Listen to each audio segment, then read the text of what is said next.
Good evening, everybody. Welcome to the annual budget meeting of the Town of Fairfield, Monday, May 1st, 2017. Will the clerk please call the roll? Peter Ambrose. Here. John Jones. Here. Mary McCulloch. Here. Keith Varian. Here. Bill Gerber. Here. Tim Lynch. Here. Eric Newman. Here. Cindy Perham. Here. Heather Dean. Present. Alex Durrell. Here. Robin Orris. Here. Ron Pine. Here. Jen Hochberg. Here. Aaron Lopez. Here. Phil Pierce. Here. Liz Esma. Here. Josh Garskoff. Here. Ruth Smay. Here. Carol Way. Here. Jay Walk. Here. Matt Ambrose. Here. Hannah Gale. Here. Pamela Jones. Here. Ray Newberger. Here. Tom McCarthy. Here. Mark McDermott. Here. Jill Vergara. Here. Karen Wackerman. Here. Hank Behrens. Here. Pamela Iacono. Here. Christine Messina. Here. Pete Tellman. Here. Brian Farnan. Here. Drew Georgiadis. Here. Ken Lee. Here. Bill Perugini. Here. Sam Cargill. Here. Paul Fattabine. Here. Michael Hurley. Here. Eric Sudman. Will you all please rise for the Pledge of Allegiance? And I ask you to remain standing for a moment of silence. Sadly, Tom Flynn lost his mother recently, Josh Garskoff, his father, our first selectman, Michael Tetro, his father, and our town attorney, Stan Lesson, his father. So please, after the pledge, remain standing for a moment of silence. I pledge allegiance to the flag of the United States of America and to the republic for which it stands, one nation, under God, indivisible, with liberty and justice for all.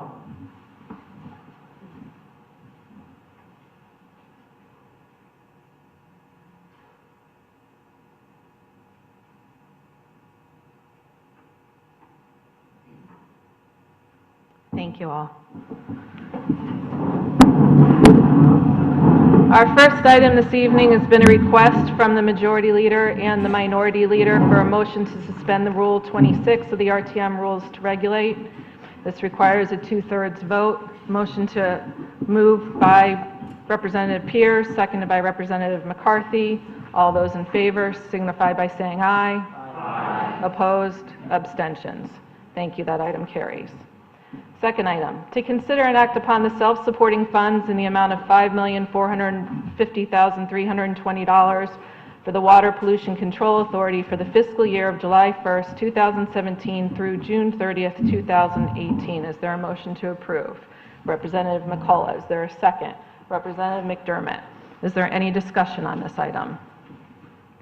Seeing none. Any comments from the public? Back to the body. All those in favor signify by saying aye. Aye. Opposed? Abstentions? Item carries.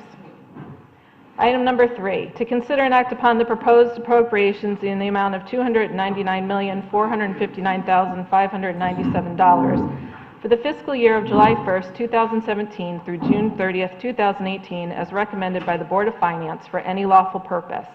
The total proposed budget as approved by the Board of Finance is as follows.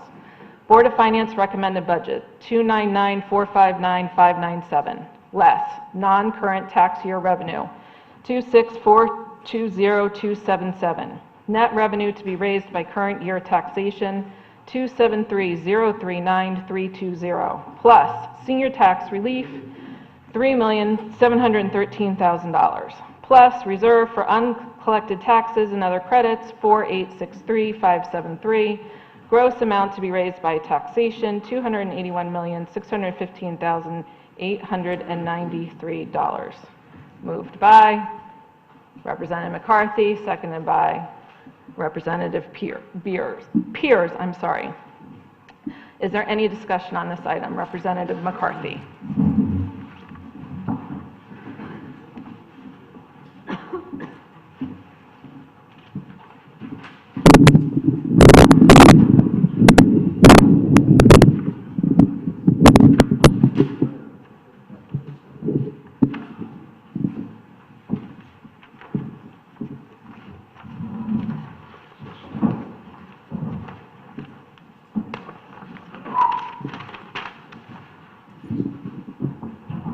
Madam Moderator, I move to produce the 2017-2018 town budget, proposed budget, in the amount of $1,050,511 $1,000,000.50 by designating that the following line items be reduced and/or eliminated. However, before I do, I would just like to note, as you may have seen communication earlier today from Deputy Farnan, these reductions will not include any reductions to education or the library.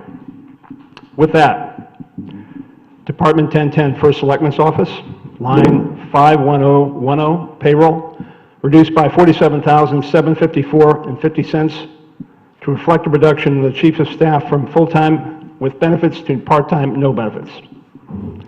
Item 2, Department 1070, Registrar of Voters, line 51010, payroll, reduced by $60,706 to reflect elimination of administrative assistant position.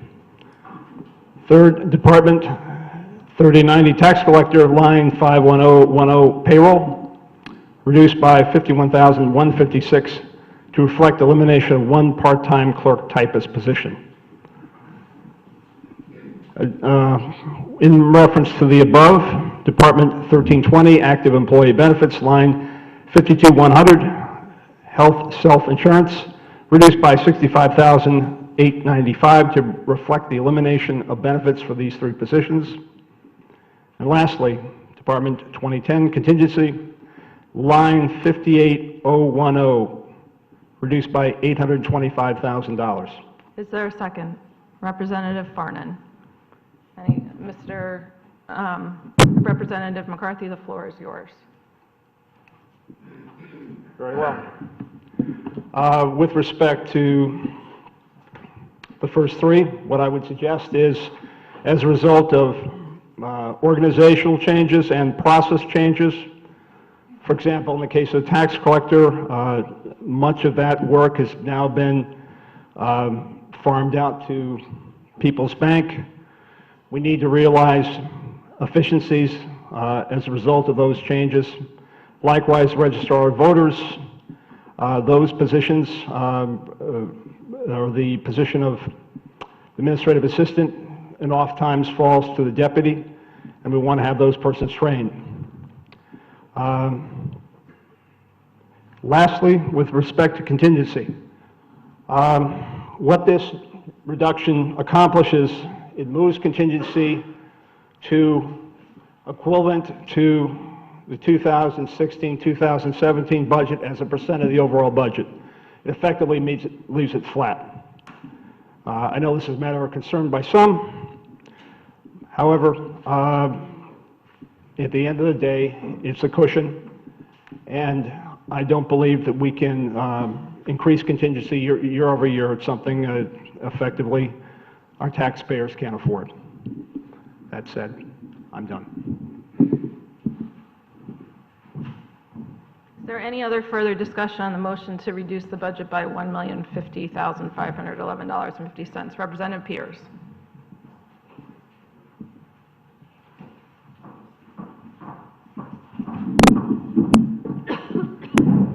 Phil Pierce, District 4. First, Madam Moderator, a point of order. Are we discussing each item separately or the entirety of this?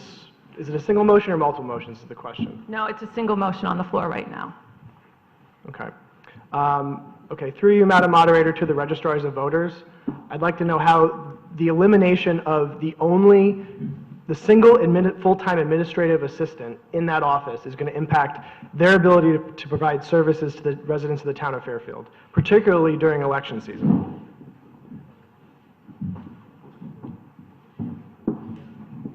Are the registrars here?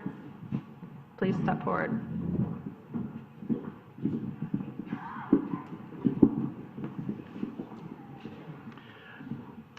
Thank you, Representative Pierce, for the opportunity to address this issue. We learned only of this around 4 o'clock this afternoon. No one had ever consulted with us, and actually we did have an opportunity to discuss our deputies, which is the stated rationale for eliminating this position during the RTM hearings, and we did note at that time that the deputies and the administrative assistant perform completely different job functions. I will say that the administrative assistant is the only full-time staff in the office, and that our office, between the two registrars and the administrative assistant, remains the lowest staffed, lowest funded payroll office for any town with 30,000 or more voters in the state of Connecticut. So this would be a calamity for voter services here in the town. I think you would find that there would be sporadic outages in the office being closed throughout the year, and you would have a dramatic reduction in the ability of the office to remain open during election season when registrars have required job performance duties outside the office, equipment set up, supervising voting in various places. At the very time when the public requires the office to be open and answer questions, you would find that the office was closed almost all the time. As Matt said, it's only been a couple hours for us to really think about this totally. We did talk about this at the budget review meeting back about a month ago, and the idea was that we could use deputies. One thing that would be difficult is deputies are not trained, and it would take quite a long time to train them. I could say that our administrative assistant does do quite a bit of work, but you know, I understand there might be things that have to be done, but consider the fact that there is going to be times when we have to be in the office around election time, and if we're not there, we can have our deputies there, but right now, we'd have to train them. It would take time, and we have budgeted right now $5,000 apiece for each of them, which comes out to 250 hours at $20 an hour. That would give us some, but believe me, it's eaten up pretty quickly because there's a lot of work to do in preparing for the elections. And that's about what I'd like to contribute right now. Thank you very much. Representative Pierce. Through you, Madam Moderator, to the town tax collector, if he is in attendance tonight.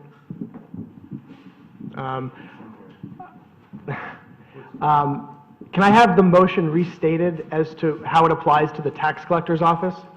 Sure. Department 3090, tax collector, line 51010, payroll reduced by $51,156 to reflect the elimination of one clerk typist position. Okay, so through you, Madam Moderator, to the town tax collector, I'd like to know how this reduction in payroll is going to impact his department and his ability to collect taxes for the town of Fairfield.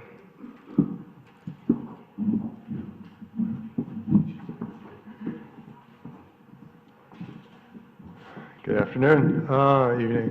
As you all know, I'm not the town tax collector, but the town tax collector's office does report to me, and I did kind of act in that capacity for a while between the prior and the current tax collector. Had I known that this was going to be a subject this evening, we would have, of course, had the tax collector here. Oh, he is here? I didn't see him. Huh. Good, then David, you should come up. I didn't see you there. Before Dave comes up, a couple of comments. Here's what I do know. I do know that Tom is correct, that some of our work is taking place, some of the bills are being paid at Peoples. I also know on the other side of that the town is doing, the tax collecting department is doing the sewage billing and that other activities as well. We're trying to evaluate, develop standards, look at our departments versus other towns' departments.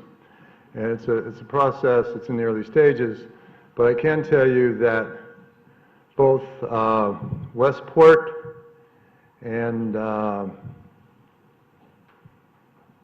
drawing a blank on the other town,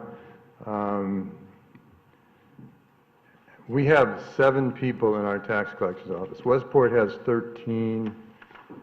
And I'm trying to remember which other town, but I'm drawing a blank at the moment. But David, it's your floor.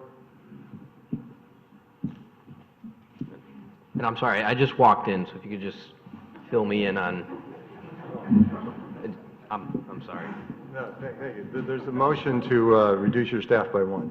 Okay. And the question is, what would the impact of that move be on the ability to collect taxes properly and serve the public? On one before that, Westport, which has the 13, we have the 7 staff members. We have twice the number of units to collect taxes and bill taxes for.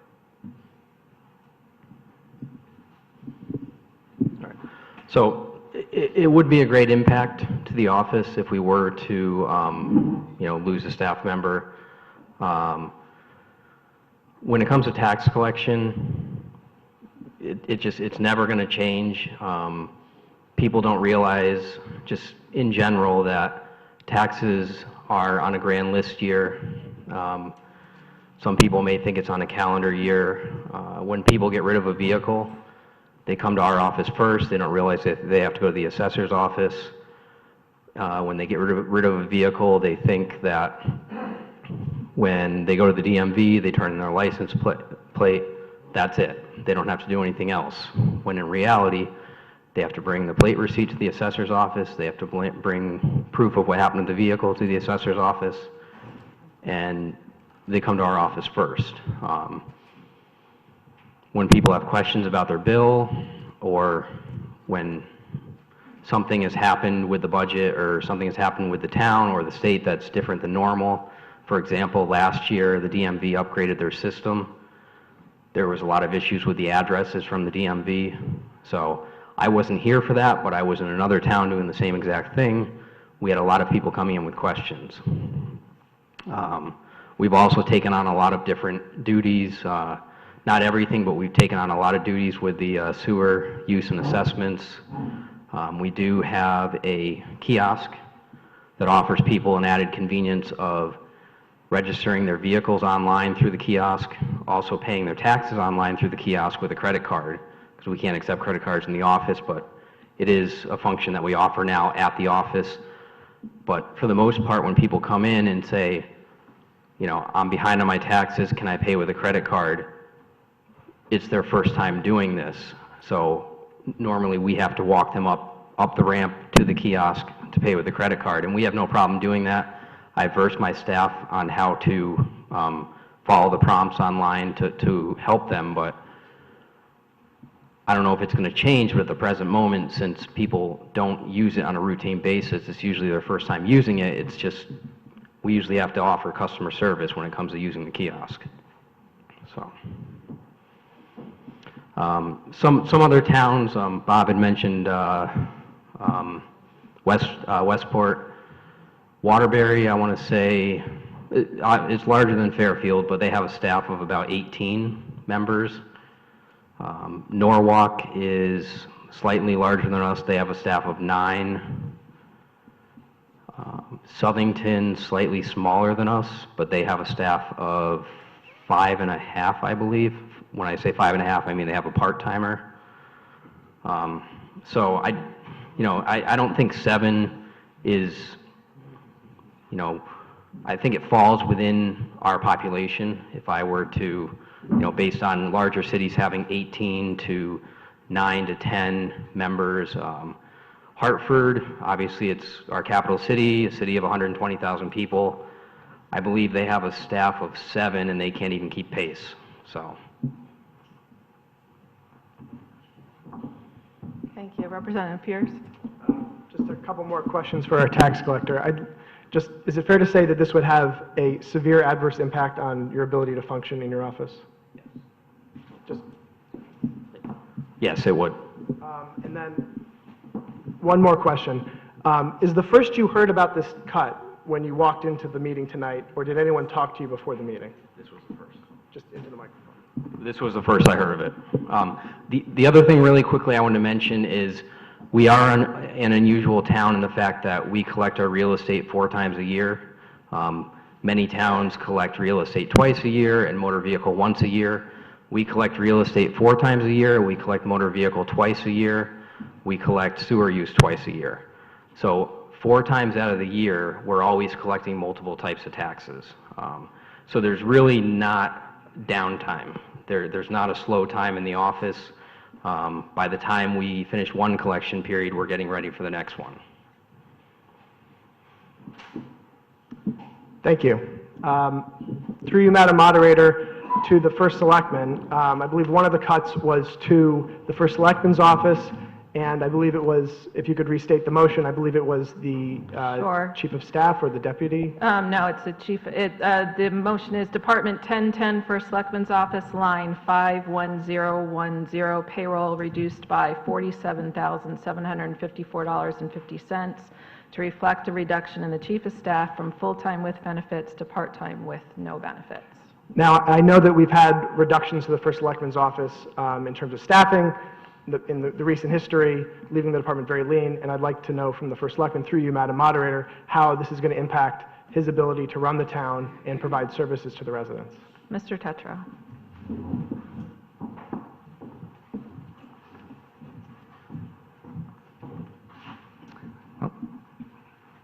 Do you need it? Oh, okay, all right.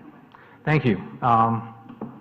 Obviously, again, hearing about this for the first time presents some challenges, but let's look. As Representative Pierce mentioned, our office is running with down one position, or basically out of a 5-person office, 20% less than we did 5 years ago when I came into office. So we've made some changes there to affect that and get the work done anyway. When you look at the chief of staff position, there are a number of very key functions. One is that working with the department heads on their goals, their objectives, those reasons to make our departments more productive, those ways to make the town function better and to increase service levels. And we've gone through a very extensive program over the last few years as Tom has worked with the department heads to build that up. Second, and this may not be seen as obviously by some folks, but the chief of staff is somebody who works with our residents. When there's an issue from speeding to coordinating, especially if it's multiple town departments that need to get involved, Tom is the person that works through that. The chief of staff works through that with people and gives the residents a voice and helps them find a way to make our town work for them. And that's been extremely important in helping us resolve issues. When we talk about the Q alert system and our constituency notices where they come in with questions, comments, complaints, service level issues, the chief of staff has been working through all those. And if you remember my State of the Town message, we talked about that being over 3,000 issues that got resolved this past year through that. The other thing is that one of the ongoing conversations has been about how do we change government? How do we change how we deliver services? What structural changes we make? When we look at that, nothing's easy. If it was easy, the department heads would have already done it. But in looking at that, I've already started sitting down with the chairman of the Board of Finance to talk about a process, an approach, and how we do that. But one of the key players in that, in order to work with the department heads, or frankly, give me time to work with the department heads by covering some of the resident responses and key issues there, is this position. Without this, it makes it harder to get to those structural changes. We don't have the additional management horsepower to put in on that. So by cutting this back, less happens at a time when we're looking at doing more, at a time when we're looking at making structural changes, at a time when we're looking at how do we do business differently, and how do we provide both management help to our department heads to help them get through that. So I think as much as this looks like a cost savings, I think in the short term and in the long term, that will slow us from making the structural changes we need to make significant improvements in our cost structure.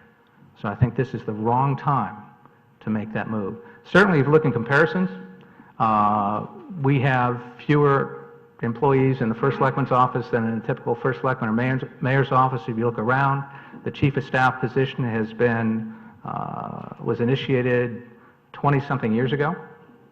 The town has gotten much bigger since then. There's a lot more work going on, and I think we've produced more work out of all of our departments in that time period. So that, and the first selectman's office would be included in that.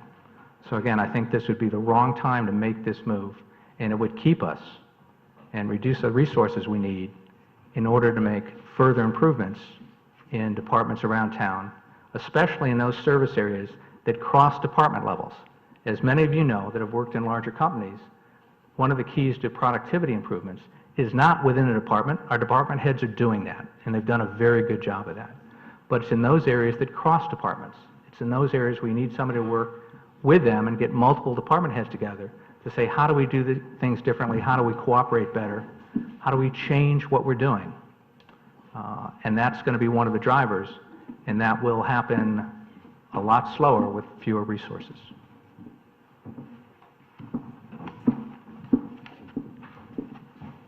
Thank you.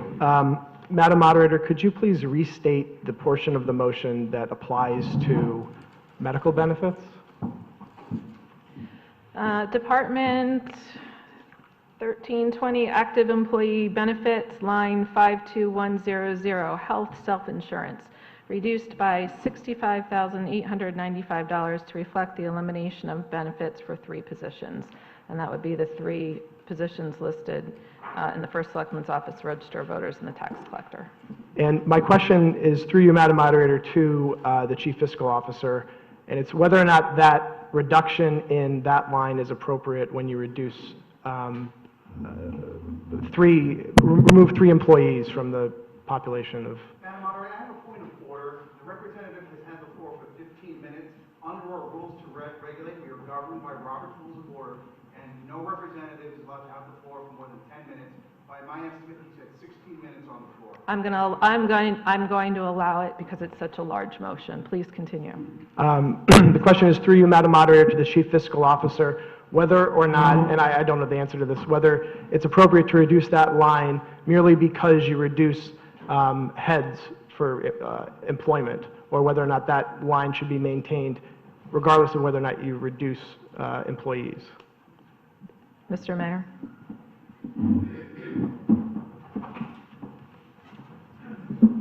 That's kind of a yes and no, and it depends answer. The health care is certainly in the budget, and it's, you can calculate the health care costs by department, by member, just by dividing the total health care dollars by the total number of employees. I'm assuming the calculation is correct, but I don't know because I haven't seen the calculation. But It's the calculation you provided, the 21,925, I think it was. But the, if, you know, basically just some background for some of you who don't understand the way the healthcare budget works. Healthcare budget is in the Internal Service Fund.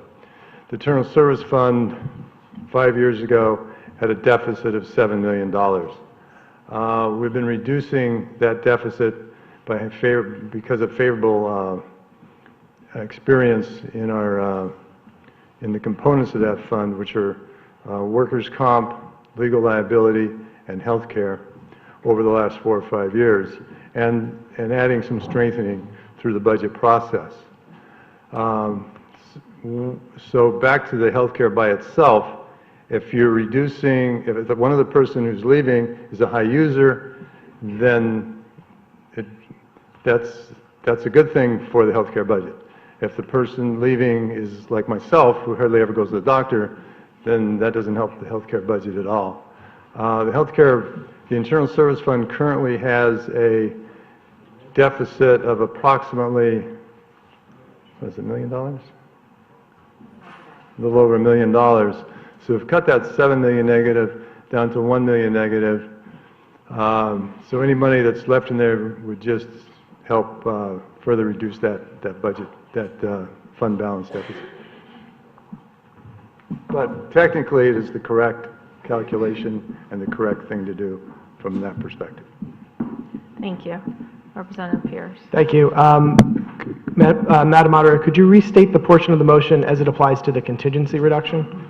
Department 2010 contingency, line 58010, contingency reduced by $825,000. Okay. Now, I think we all followed the debate at the Board of Finance about whether or not we should increase the amount of our contingency budget, and the Board of Finance decided to do that and increased the contingency line by about $1.1 million. I see that the chairman of the Board of Finance is here in the audience, and through you, Madam Moderator, I'd like Chairman Flynn to explain his rationale for that increase to the members of the body and to speak to the motion that's before the body as it applies to contingency. Mr. Flynn. Thank you, Madam Moderator. Good evening, everyone.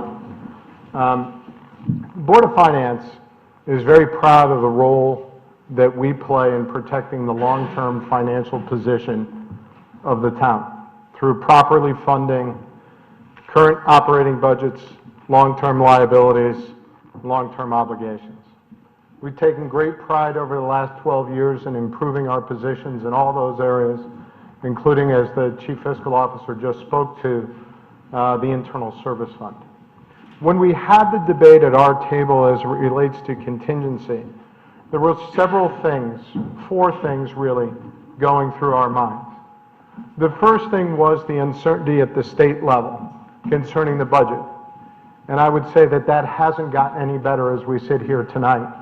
And in many respects, it's gotten worse, considering what's just come out regarding their revenue positions and their ability to come to some sense of conclusion up in Hartford on a timely basis. The second thing was revenue risk in our overall budget, particularly related to the prior year tax levy, where we have said, or we have estimated, that that would more than double in size year over year. And the Chief Fiscal Officer cautioned us that it was quite aggressive. We may get there, but it was quite aggressive. You take those 2 items alone. The state in this budget gives us about $7 million, and we get a little over $2 million from that increase in the prior year tax levy. It puts us in a rough number, $9 to $10 million revenue at risk in this budget, given the uncertainty and the aggressive nature of our tax for prior year, as well as the aggressive nature of our collection rate for the town overall. The other item that concerned us was investment in some of these departments and the unsustainability, say that twice, of these cost reductions. If you recall last year, the current fiscal year we're in, the state reduced our funding and then they reduced it at mid-year. That has caused decisions to be made that have delayed investments in DPW trucks and materials for other departments, as well as our library. Knowing what the revenue outlook is like for this year for the state and their propensity to do things to us on the back end, it's quite likely that those investments that were budgeted for but haven't been spent will not be made this year. They will also cut out of next year's budget, putting us a couple of years behind in the investments in these departments, as well as other departments. So we were looking at the revenue risk and the lack of investment. And we made the decision to take about $1.1 million and put it into contingency so that it could be used in one of 3 different ways. If there was revenue risk from the state, that was one way. Revenue risk from prior year tax levy, that was another way. Or if by the luck of God we were able to get through all of that and the craziness going on in Hartford, the ability to fund some of the delayed investment that we've had over the last couple of years. That's why we put the money in contingency, to give us that ultimate flexibility. If you allow me, I have one other point to make, because it wasn't covered very broadly at our meeting. We started our meeting with a call to action for all the departments, for the first selectman, for the Board of Education, and all the boards and commissions. What this budget does, or attempts to do, is to buy time. Because the state issues are not going away, and in fact, they're getting worse. And we can't be having this conversation in 12 months. What we need to do is work collectively, together, to restructure the way government operates in our town. That is why we put it in contingency, so that we would be able to fund this for this 9-month period, and then we can address the broader financial issues that are going to be at our doorstep in less than 12 months. Thank you. Chairman Flynn, I have one other question, through you, Madam Moderator. Is it fair to say, Chairman Flynn, that you are opposed to the motion that is before the body presently? I stand behind the budget the Board of Finance passed and recommended to this body a month ago. Thank you, Mr. Flynn. I think that covered the 5 different parts of, I want to make sure I got all of them, the 5 different items in there. I have one other question for the First Selectman, Madam Moderator, through you. I'd like to know how our budget discussion here tonight is informed by the recent news out of Hartford on revenue projections and the ever-increasing deficit at the state level, and how that creates additional uncertainty for our town in terms of revenues received. Chairman Flynn touched on it a little bit, but I'd like to hear from our First Selectman on that issue and how that informs our budget discussion tonight and action on this motion.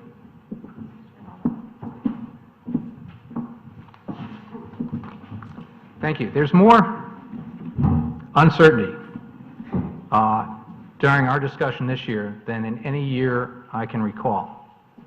So let's take a look. Last Thursday, the state announced that they were $450 million short in revenue in the current fiscal year.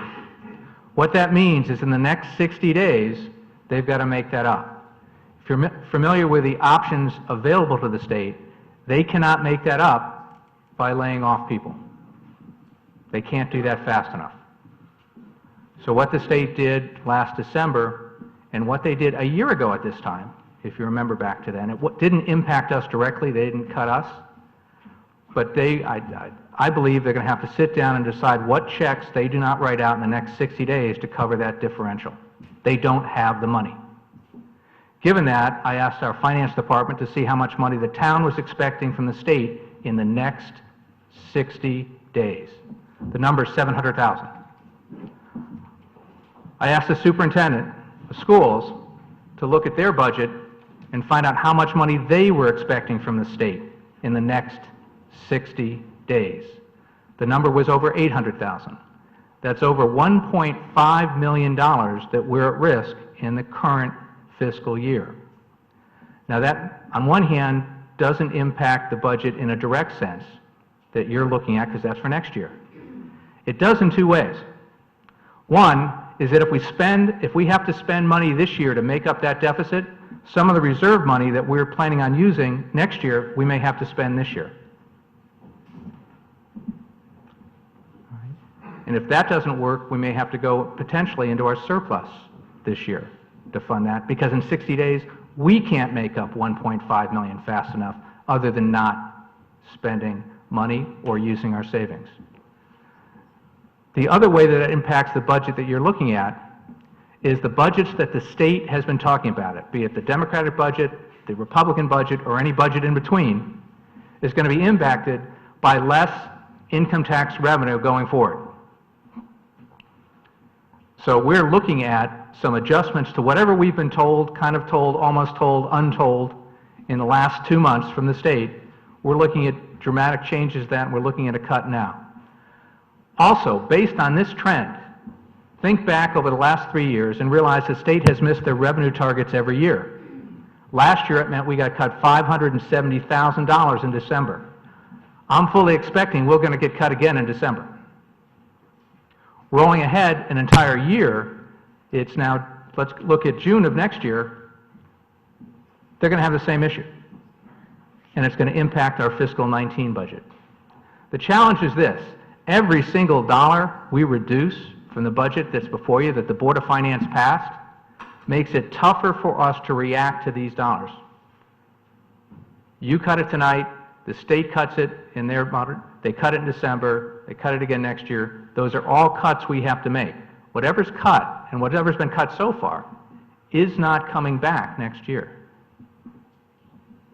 So the challenge is, in order to maintain some semblance of financial flexibility, all right, and there's not much, but some semblance of financial flexibility, I would encourage you not to make these adjustments. We need this money until we know what the state is doing.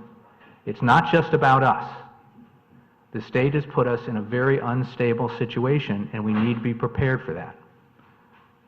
So I'd ask you not to support this amendment to the budget, because it's too important to our town going forward, our service levels, and too important to the services that our taxpayers are paying for. Thank you. Thank you. I just want to conclude by saying that I'm opposed to this motion.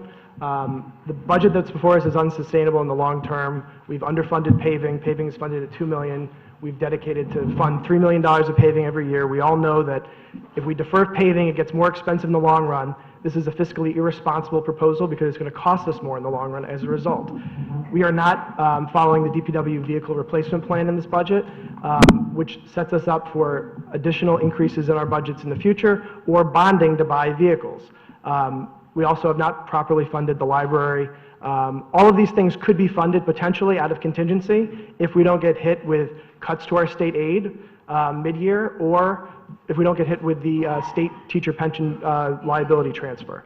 But if we do get hit with those things, we need that money in contingency to offset that impact on the town. We can't absorb it in the departments.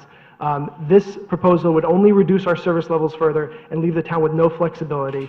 For all the reasons that Chairman Flynn stated and Mr. Tetro stated, First Selectman Tetro stated, I am strongly opposed to this motion, and I hope that we vote against it. Thank you. Are there any other members that wish to address this item? Representative Gale.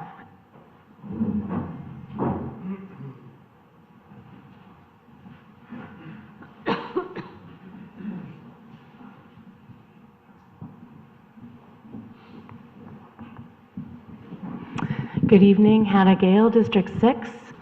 I would like to make a motion to divide the current motion into separate situations so they are each considered individually, as they are all so different from each other and have such different ramifications for the town and the citizens. Thank you. Your request is actually accepted, and because they are different items, you don't need a second, and we do not need a vote. Thank you very much. So the items now stand before us as divided. We will take them in the order in which they were given. The first item is motion to reduce Department 1010 First Selectman's Office line 51010 payroll by $447,754.50 to reflect a reduction in the Chief of Staff from full-time with benefits to part-time with no benefits. This has all been moved and second. Is there any further discussion on this one line item? Seeing none, any members of the public wish to discuss this item, please come to the microphone. Back to the body. All those in favor signify by saying aye. Aye. Opposed? Nay. Abstentions? Will the clerk please do a roll call vote? I apologize. Peter Ambrose? I'm in favor of the motion. John Jones? Aye. Mary McCullough? Aye. Keith Varian? Yes. Bill Gerber?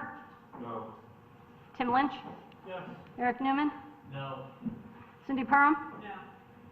Heather Dean? No. Alex Durrell? Yes. Robin Orris? Yes. Ron Pine? Yes. Jen Hochberg? No. Aaron Lopez? No. Phil Pierce? No. Liz Esma?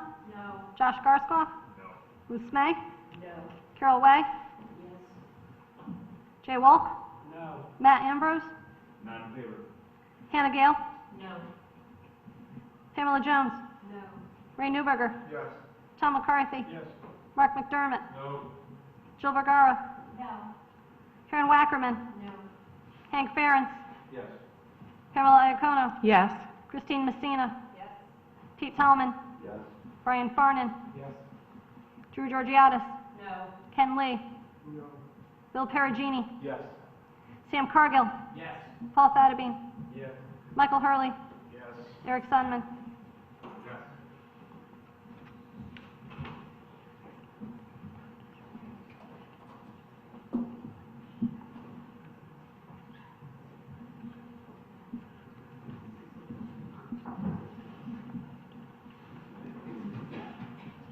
Motion passes 2119.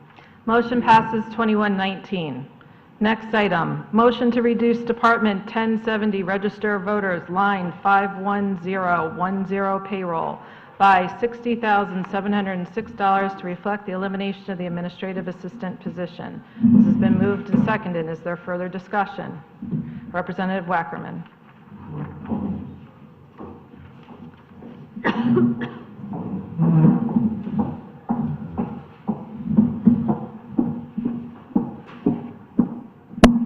Good evening, Karen Wackerman, District 7. This is such a lean department, and I think to take away the one full-time person who, from what I understand, runs the department day to day, is always there and really takes care of the day-to-day business, is very irresponsible.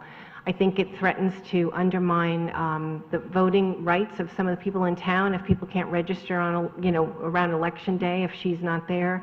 It's just for this tiny amount of money you think you're saving. I think there will be a lot of harm done to voters in town. So I oppose this motion. Further discussion. Representative Lee.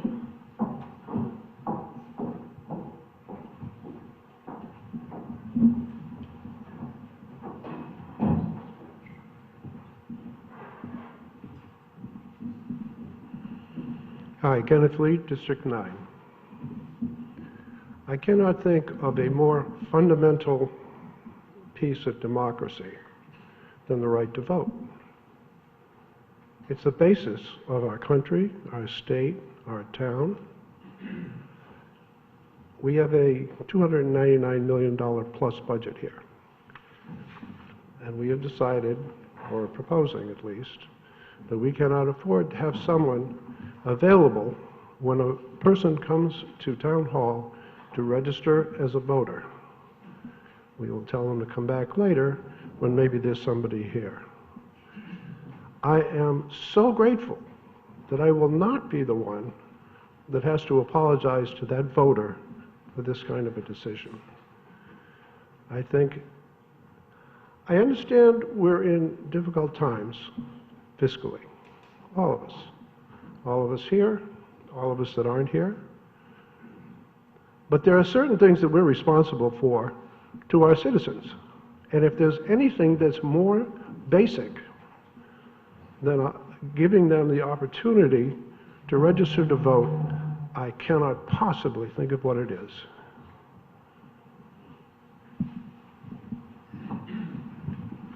Anyone further? Representative Gerber.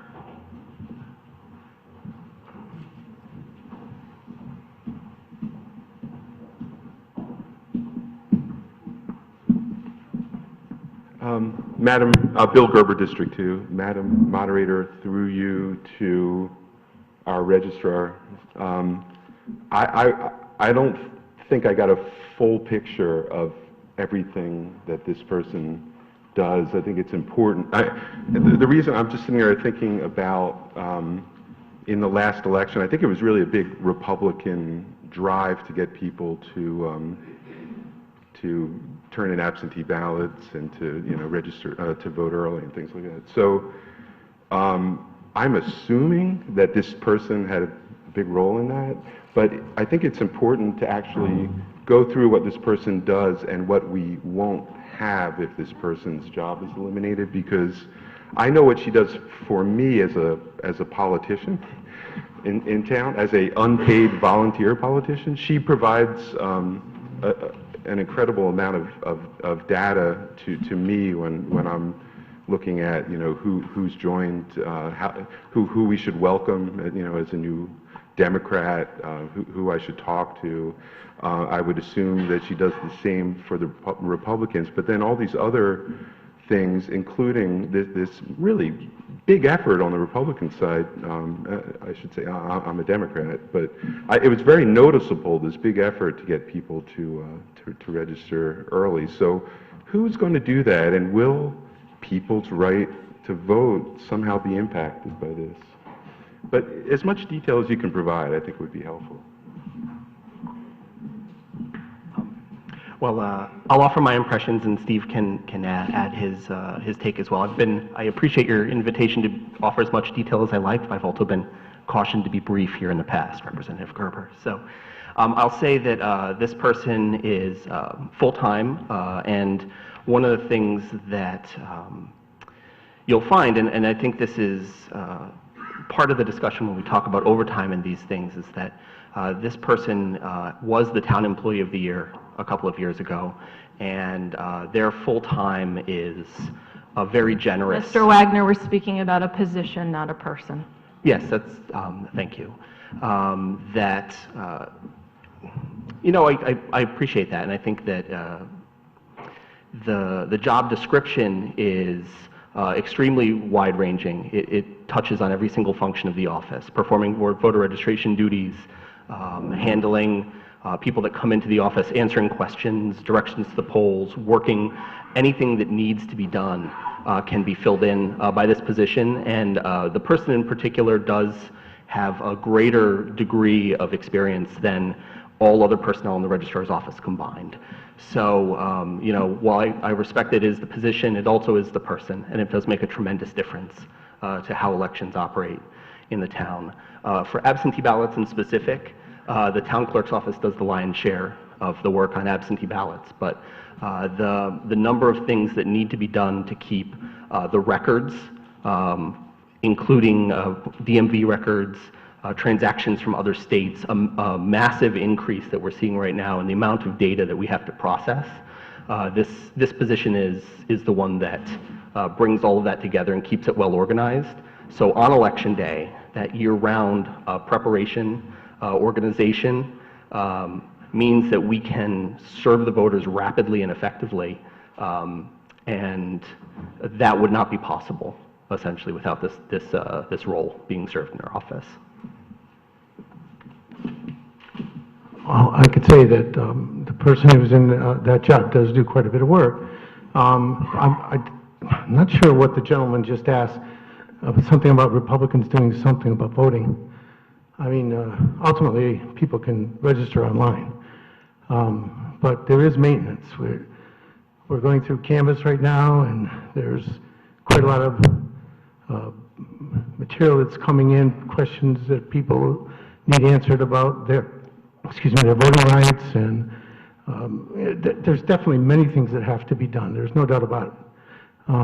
But I would say that as far as people not being able to vote, and that somehow Republicans have a negative feeling on that, I would be quite against that statement.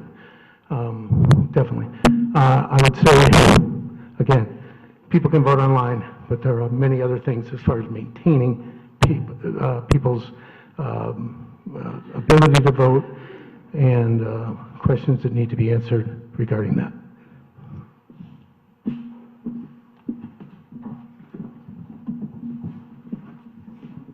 Thank you. I would just like to follow up on something Mr. Flynn said. Mr. Flynn's a Democrat, I'm a Republican, but I mean, he's a Republican, I'm a Democrat. I'm feeling more and more like a Republican recently, but looking at what the state is doing, but, I think there are a lot of problems at the state level, and we need to work together, Democrats, Republicans, Independents, in order to address the really big issues at the state level. We need some people that know what compounding interest means, and at the state level, some people that can do math.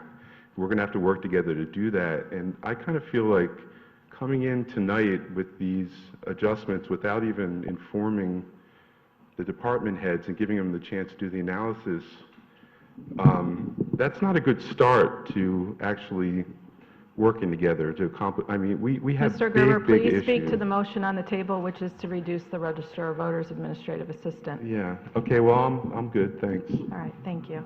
Anyone else who wishes to address this item? Representative Walk and then Representative Hurley.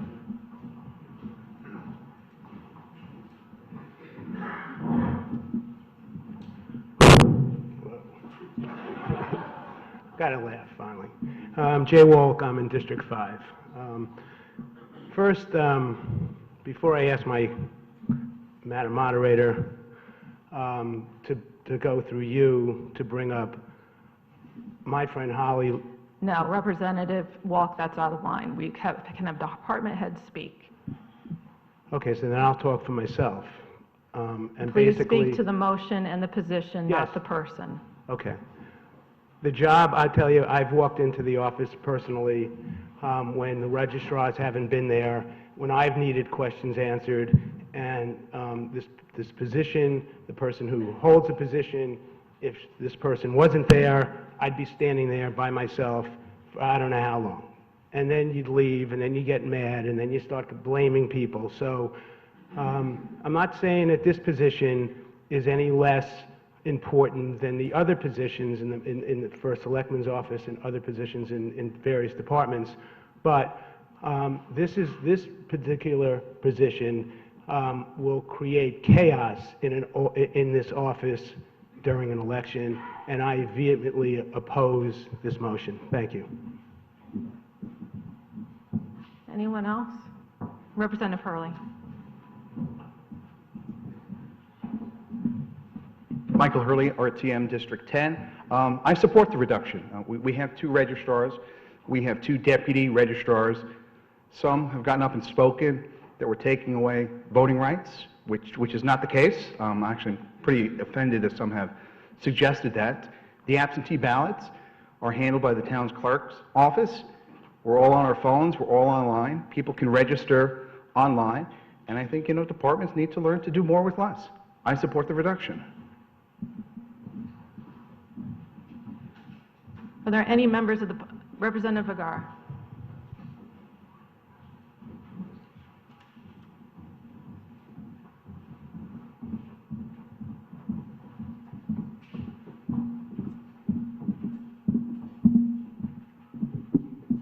Jill Vergara, District 7. This is more of a point of information because I just wanted to get an idea of the comparative analysis to other towns.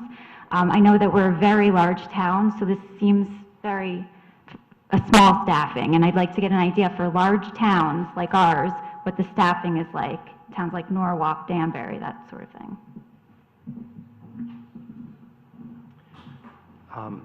Thank you, Representative Vergara. I'll say that we did an analysis of towns 30,000 voters and above in the state of Connecticut. Fairfield has a full-time equivalent of 2.5 staff, and the next smallest is 3.5. Generally speaking, you'll see 4 to 6 for towns that are our size. Thank you. I can't agree more with Representative Lee. He just stated it so eloquently. I think that this is an essential right. It's pretty much how I structure, how I view everything. I want services to go to enabling people to vote. That's one of the reasons why I so support education, because I think it sets up our students, our families, to enable them to participate in our democracy. And to eliminate funding in this way, in this area, is just offensive to me. And I oppose this. Thank you.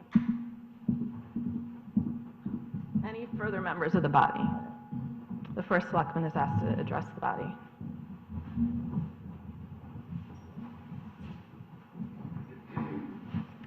When we talk about uncertainty and instability, our Registrar of Voters Office has dealt with that uncertainty, that instability, that dysfunction.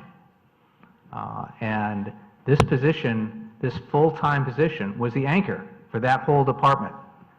When we had issues that needed to be resolved, it was this person, this function that we came back to support, and we would have been in much deeper trouble, had a much more difficult time maintaining our service levels to the voters. I don't mean necessarily denying the right to vote, but certainly not making it easy to vote or to answer questions about where to vote as we've gone through recently. It was this full-time person that was there to answer customer questions, was there to provide information we needed, and it would have been a much deeper struggle for all of us, as well as for all the voters in this town, without this position. So I hope you will consider not supporting this motion. Thank you. Representative Lopez, and then Representative Georgiadis.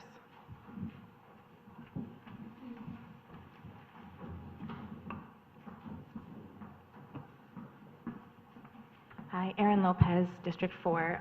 Through you, Madam Moderator, to the appropriate department head, which I believe is HR. What would the cost of unemployment benefits be to the cut position? Mr. Mayor, would you please explain to the representative how it works and whether or not unemployment would even come into play? Per the union and bump down rights. Well, you know, if I was standing up here trying to say that we shouldn't be cutting the budget, I wouldn't really want to answer this question, because the person who has a target will then say, let's cut something else to make up for that.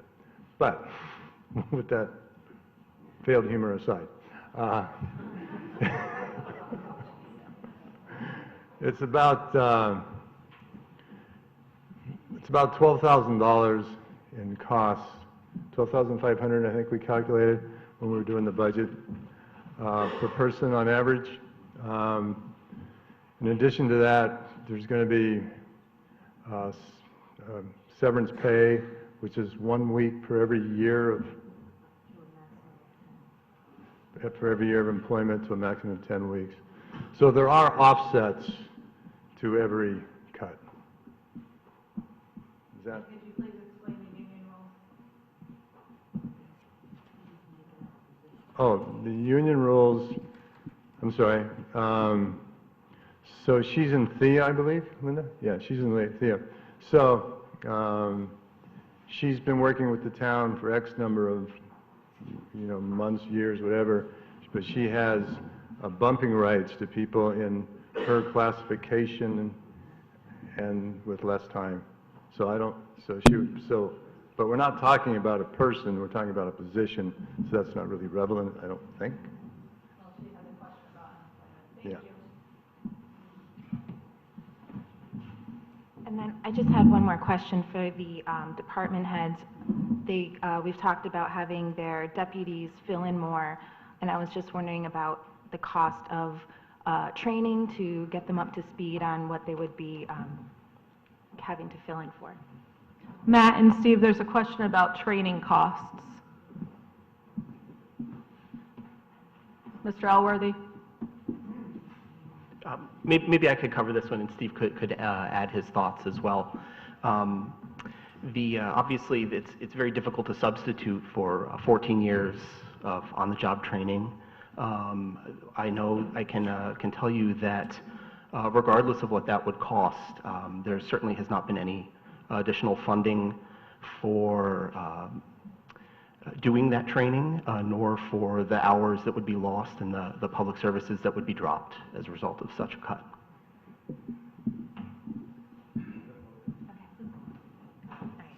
Thank you. I just want to add that I am opposed to the cuts. Thank you. Representative Georgiadis.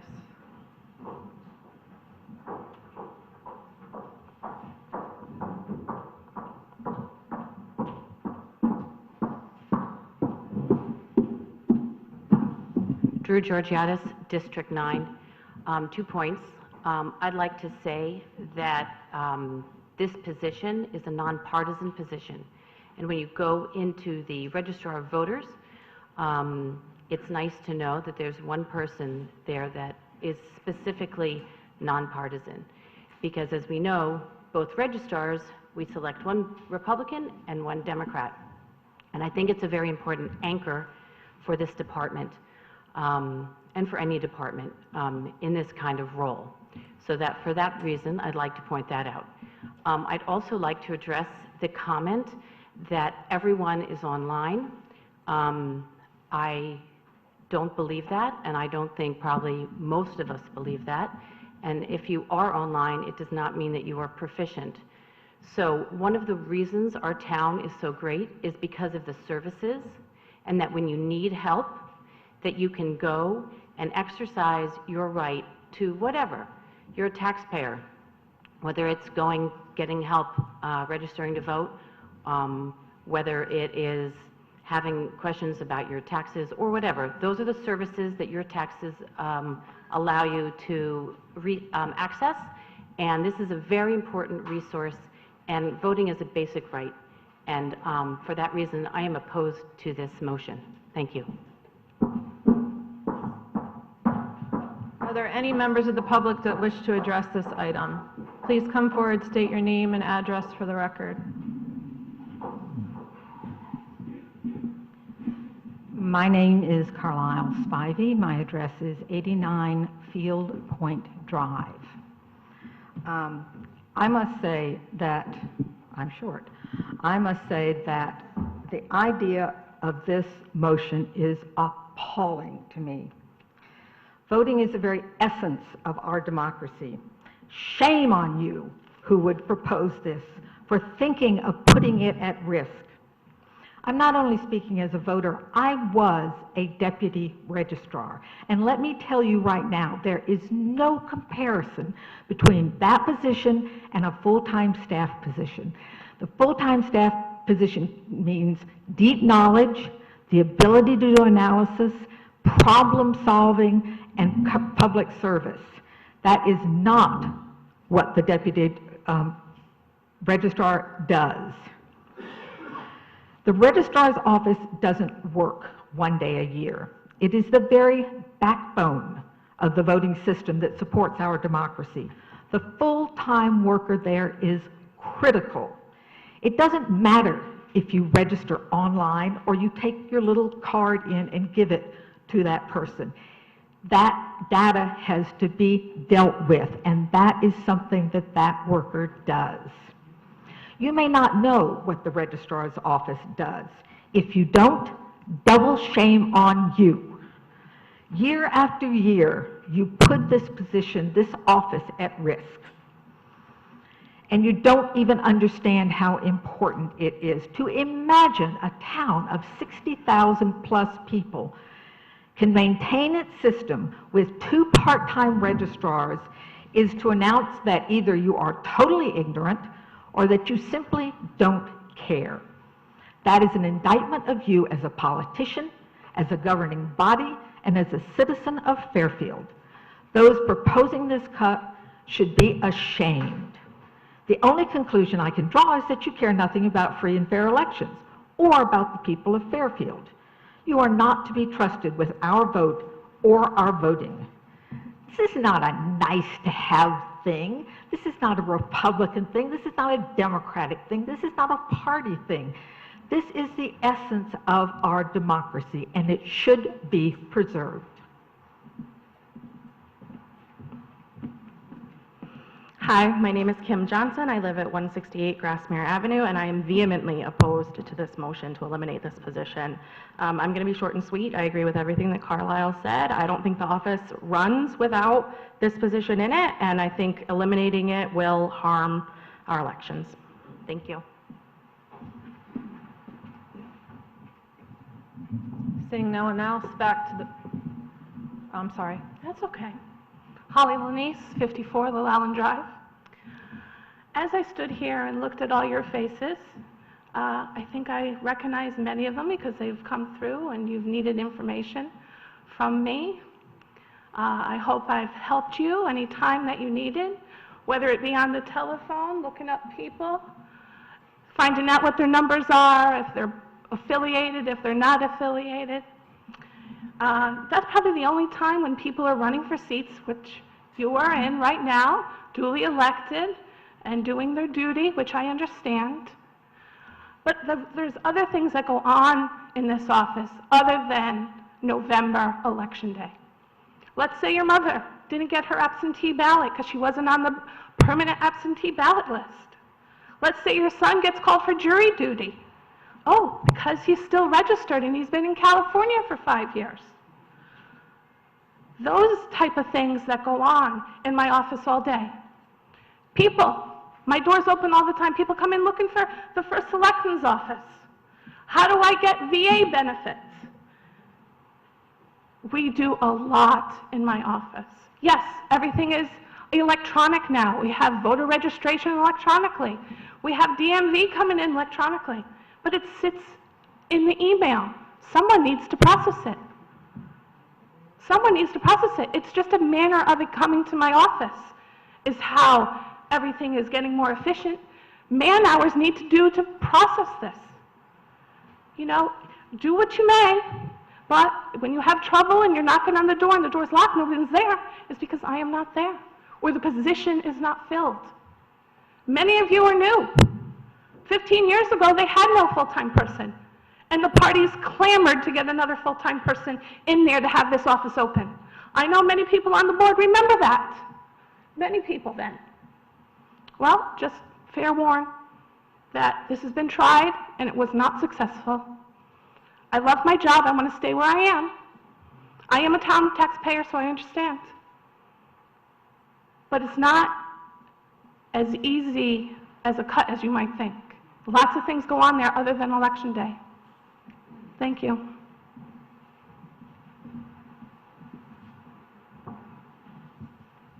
If there's anyone else who wishes to address the body, please step forward, state your name for the record and your address.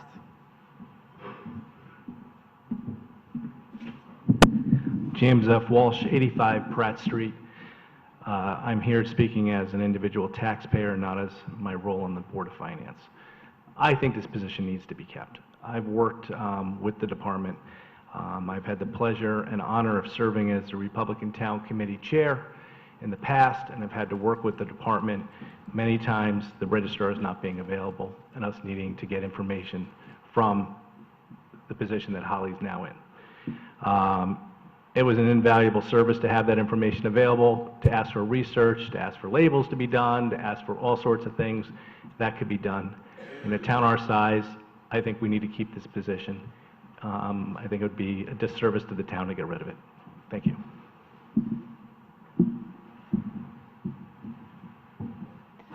Seeing no members of the public, back to the body. Seeing no one further, all those in favor of this item, please signify by saying yes. Will the clerk please call the roll? Pete Ambrose? Yes. John Jones? Yes. Mary McCullough? Yes. Keith Varian? Yes. Bill Gerber? No. Tim Lynch? Yes. Eric Newman? No. Cindy Perham? No. Heather Dean? No. Alex Durrell? Yes. Robin Orris? Yes. Ron Pine? Yes. Jen Hochberg? No. Aaron Lopez? No. Phil Piers? No. Liz Esma? No. Josh Garskoff? No. Ruth Smay? No. Carol Way? Yes. Jay Walk? No. Matt Ambrose? No. Hannah Gale? No. Pam Jones? No. Ray Newberger? Yes. Tom McCarthy? Yes. Mark McDermott? No. Jill Vergara? No. Karen Wackerman? No. Hank Ferentz? Yes. Pamela Iacono? Yes. Christine Messina? Yes. Pete Tellman? Yes. Brian Farnan? Yes. Drew Georgiadis? No. Ken Lee? Bill Perugini? Yes. Sam Cargill? Yes. Paul Fattabine? Yes. Michael Hurley? Yes. Eric Sunman? No. Mary McCullough? Carol Way? Yes.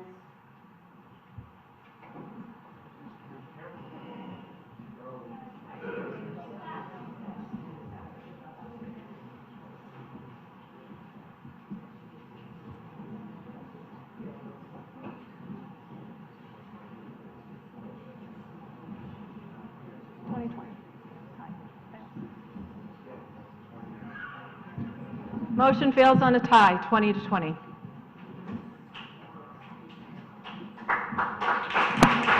Excuse me, we will remain in order. Betsy, are you sure on those numbers? Yeah, there were two passes, went back. And they went back and voted yes. Excuse me? Both passes said yes. Yes.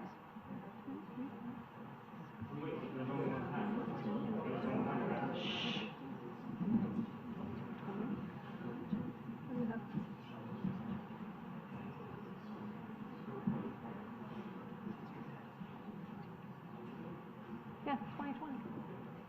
All right, 2020, item fails.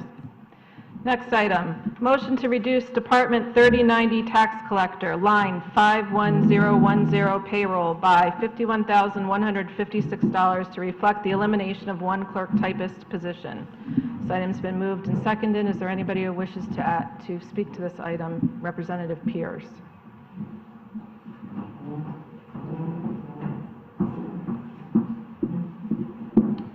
Phil Pierce, District 4. Through you, Madam Moderator, to the tax collector. My question is whether one of the largest demographics that he services are seniors, whether they come into his office very frequently.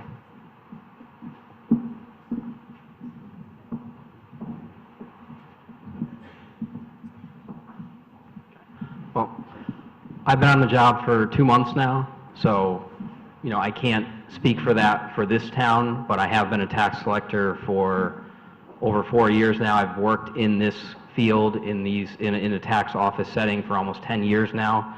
From my experience, seniors, they're unwilling to pay online. Not all, but many are unwilling to pay online. They want to come into the office. They still want that personal interaction, that face-to-face. They want to speak to someone at the counter. And, just like the registrars, we offer services like paying at People's Bank. We offer services like paying online. But that's not the end. We have to process those payments, and there's a cost for those payments. When we offer online services, every town in the state, there's a convenience fee that comes with it. So not everyone pays online. The taxpayers, as well as us in the office, view it as an option, a convenience. It's not the end-all be-all. It's not what everyone uses, because there is a cost associated with it. So if people can't get to the office, they're out of state, they're on vacation, they forgot, it's there. They can pay with a credit card, it costs a fee, but the majority do not use it because, again, there's a cost with it. So even though we have modern technology, we have electronics, we have different ways to pay now, it has not changed the fact that people want to come into the office, they want to pay, they don't trust the post office, maybe, or, they just still want that human interaction. And, there's other variables in the budget. There's a projected 100% increase in prior year collections. So, that's not going to happen without doing any aggressive action. It's going to be a huge undertaking on my part, and I'm going to need my staff as well, and that's something I can't do with less staff. The other thing to keep in mind is that the tax office, we are the front lines, meaning that the majority of the residents, they come to our office, whether it's to pay taxes, whether it's for information, whether it's to question a bill because they got rid of a vehicle, they come to us first before the assessor's office. We collect 92%, approximately 92% of the town's revenue. And like I said, we've taken on additional duties, sewer use. We collect 4 times a year, multiple types of taxes 4 times a year. So it's a bad idea to cut a member in our office because of everything I've just mentioned.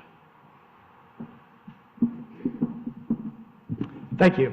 I just want to reiterate that I am extremely opposed to this cut, as are the other cuts.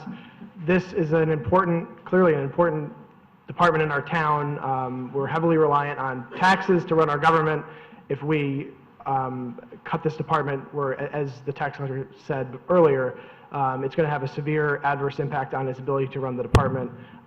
We're assuming a very high collection rate, which gets more difficult to achieve if we have a smaller department, and I think this is unfriendly to our seniors. I also find it deeply troubling that the tax collector was unaware of this proposal before he walked into the room. Clearly it has not been thought out and vetted, and he has not been consulted with to determine how he can incorporate this into his department and absorb the cut. I'm against it, and we should vote against it. Thank you. Anyone further on this item? I'm sorry, Representative McCarthy.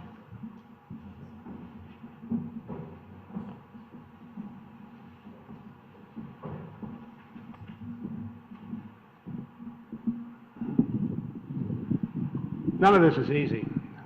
I hate making cuts. Some years ago I said I look forward to this about as much as removing my own spleen with an oyster fork. none of this is easy. We get that, but it's difficult work and it has to be done. And when we see areas where there's automation going on, we need to take advantage of those efficiencies, and that's what this is about. I want you to think through that. This is a case that we can take advantage of inherent efficiencies that come about through automation. Thank you. So consider that if you would. Representative Georgiadis, then Representative Gerber.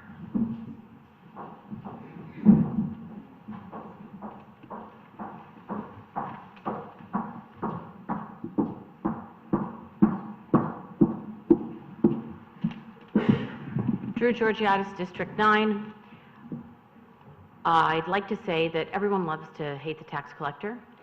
You can see that on a national basis when the head of the IRS hasn't even been appointed since, 2007.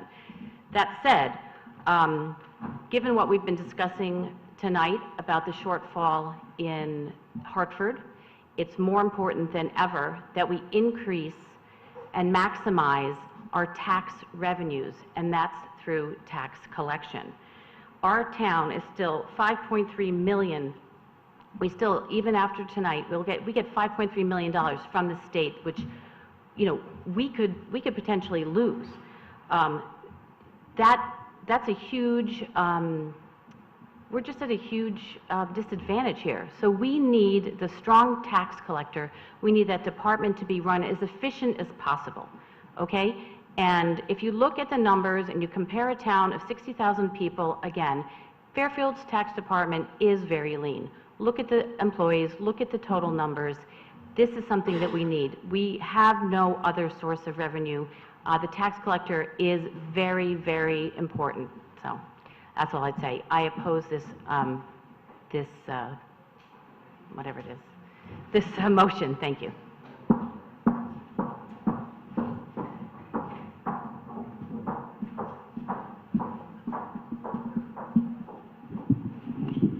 Bill Gerber, District 2. I have no fundamental, issue with making departments, more efficient. I can't claim to understand.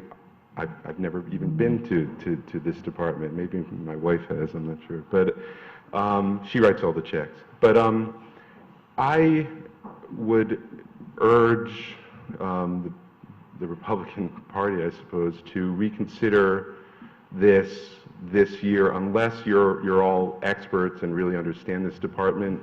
It just seemed a little bit like, the proposal was based on a somewhat flimsy, or, sort of a high level, view of outsourcing to people's banks should make things more efficient, which may be true, but I would urge you to think, about maybe putting this off, given the situation we're in, where we're trying to actually increase our levies this year.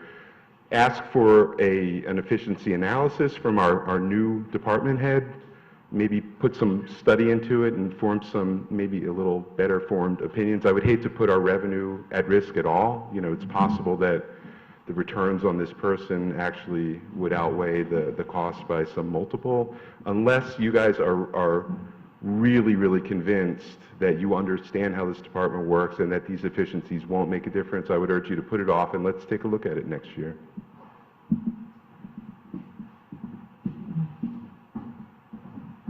Is there anyone else who wishes to speak to this item?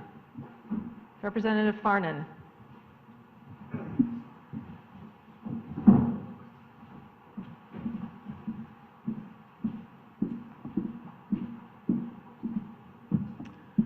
Brian Farnan, District 9, Deputy Majority Leader. I've heard two overarching themes when I was getting emails, calls, communications from taxpayers. And what I also like to do is not just read the emails, talk to your neighbors, that silent majority of individuals. And the two overarching themes that I heard were, do not cut education, and we're really at a tipping point when it comes to our taxes. And we're being overtaxed in this town. The reductions that we're proposing tonight, they're responsible. It's a balancing act of our core beliefs and our needs. and allow us to compete with our surrounding towns who are doing a better job than we are at holding a line on spending. I'm sorry. Can you speak about the tax, can you wrap this into the tax collector? And on the position? tax collector point, The clerk type. anytime you're talking about personnel, it's hard. Nobody likes it. And it's not something, we have hearts too. It's not something that we take any joy in, but the reality is we need to get our budget in check. We have hundreds of town employees, and what we're talking about tonight are the reduction of 2 positions and one from full-time to part-time. Those individuals will have bumping rights, and as of today, there is also a Theo position opening. So we really do believe that there's most likely a very soft landing. What we're trying to do here is really hold a line on spending. We need to do more with less, and I believe that there are efficiency out there with the taxpayer position that we can make this work. Thank you. Any other further discussion from the body? Seeing none, members of the public who wish to address this item?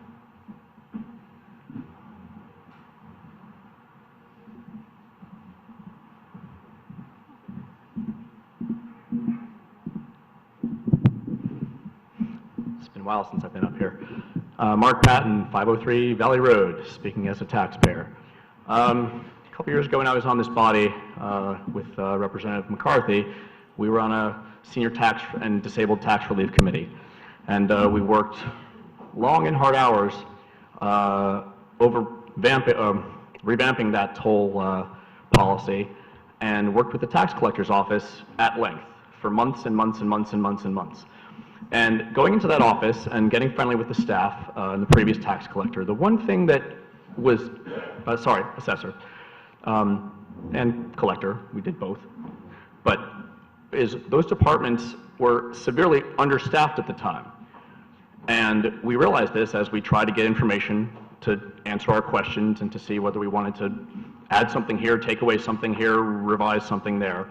And it took quite a while because they were understaffed. I have even gone in and observed on certain tax collection days and observed the staff on deadlines back when I was on this body to observe such a thing, because I went personally and lobbied the first selectman probably several years in a row to try and add another part-time staff member to this team because it needed it. It was overworked beyond anything else. So what boggles my mind, it's a tough economic time. We know this. We know what's going on with this state. We've been dealing with this now for over a year. And the positions, including this one, that you are attempting to eliminate are the departments that are small as it is and can barely hold their own. I would think that, you know, of $50,000 here or there would be other areas that you could do and reduce if you really, really needed to, other than these key departments that you're talking about tonight, including the tax office. So as a taxpayer, again, I'm appalled that you would hurt a department that we all use and we all need that is already overworked. That's about all I can say. Thank you. Any other members of the body wish to speak? Representative Hurley? We're all done with the public.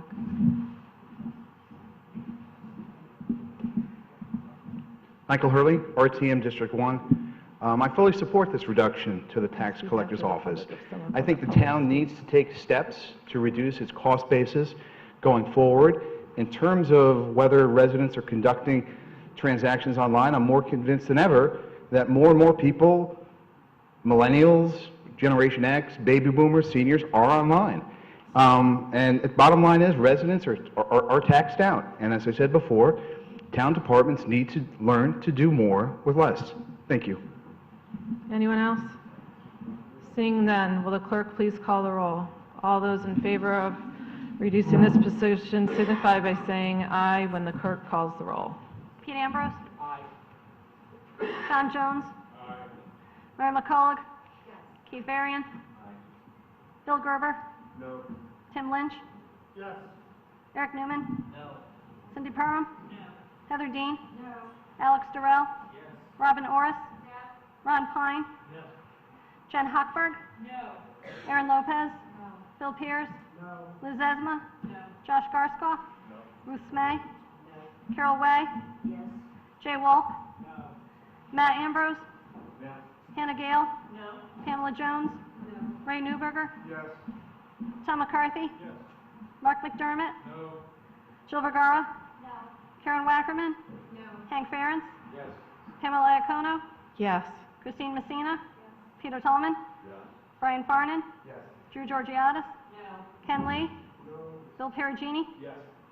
Sam Cargill? Paul Fattabine? Michael Hurley? Eric Sonman?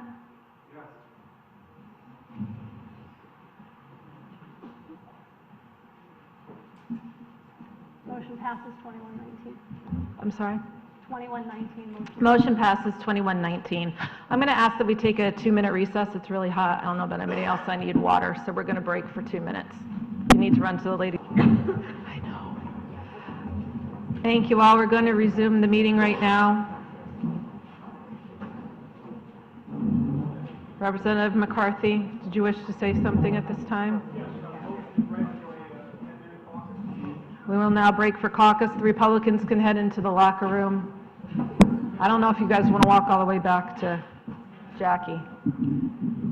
It's up to you. No, you cannot. In the room.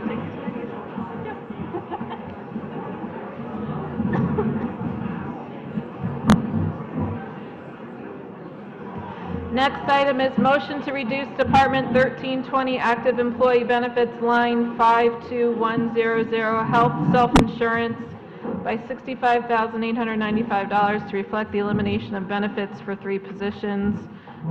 Given the fact that the top 2 positions, one of the positions above was not eliminated, Mr. McCarthy, would you accept put forward a friendly amendment to reduce that by $21,965 so it would reflect $43,930?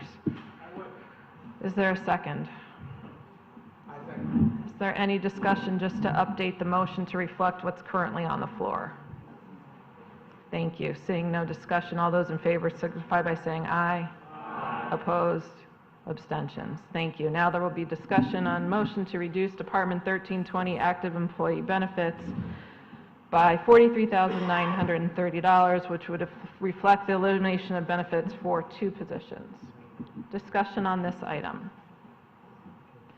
Seeing none, any members of the public wish to discuss this item? Back to the body, a roll call vote. All those in favor signify by telling the clerk yes. Please call the roll. Peter Ambrose? John Jones? Mary McCullough? Keith Varian? Bill Gerber? Tim Lynch? Eric Newman? Cindy Perham? Heather Dean? Alex Durrell? Robin Orris? Ron Pine? Jen Hochberg? Aaron Lopez? Phil Pierce? Liz Esma? Josh Garskoff? Ruth Smay? Carol Way? Jay Wolk? Matt Ambrose? Hannah Gale? Pam Jones? Ray Newberger? Tom McCarthy? Mark McDermott? Jill Vergara? Karen Wackerman? Hank Ferentz? Pamela Iacono? Yes. Christine Messina? Peter Tolman? Brian Farnan? Drew Georgiadis? Ken Lee? Bill Perugini? Sam Cargill? Paul Fattabine? Michael Hurley?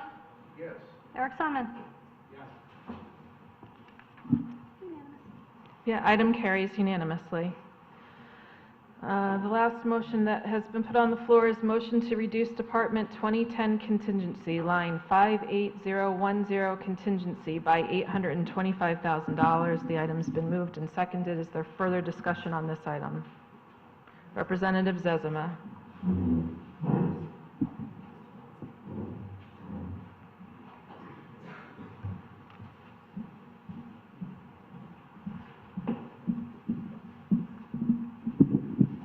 Liz Esma, District 4. This is probably the most reckless thing I could possibly imagine coming out of this body. We've heard eloquently from Chairman Flynn. I want to thank him for his comments about why this is pretty much suicide. Every single taxpayer should be very upset about this, but of course we're not live, so they're not seeing this. So I'm from District 4, which is the home of Fairfield Woods Library. So please make no mistake that this is a cut to the library. that disproportionately damages or harms seniors, families, job seekers. We've experienced basically death by 1,000 cuts with this library, and apparently there's no end to it. It does not reflect the values or the priorities of my constituents, and quite frankly, all it proves is that we know the cost of everything and the value of nothing.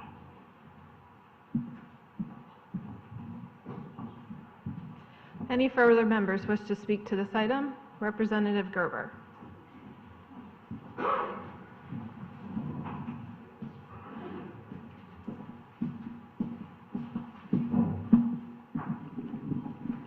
Bill Gerber, District 2.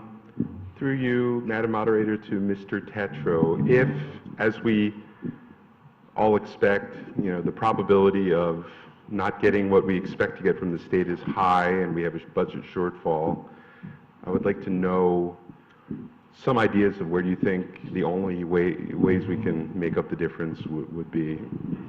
What areas of the budget?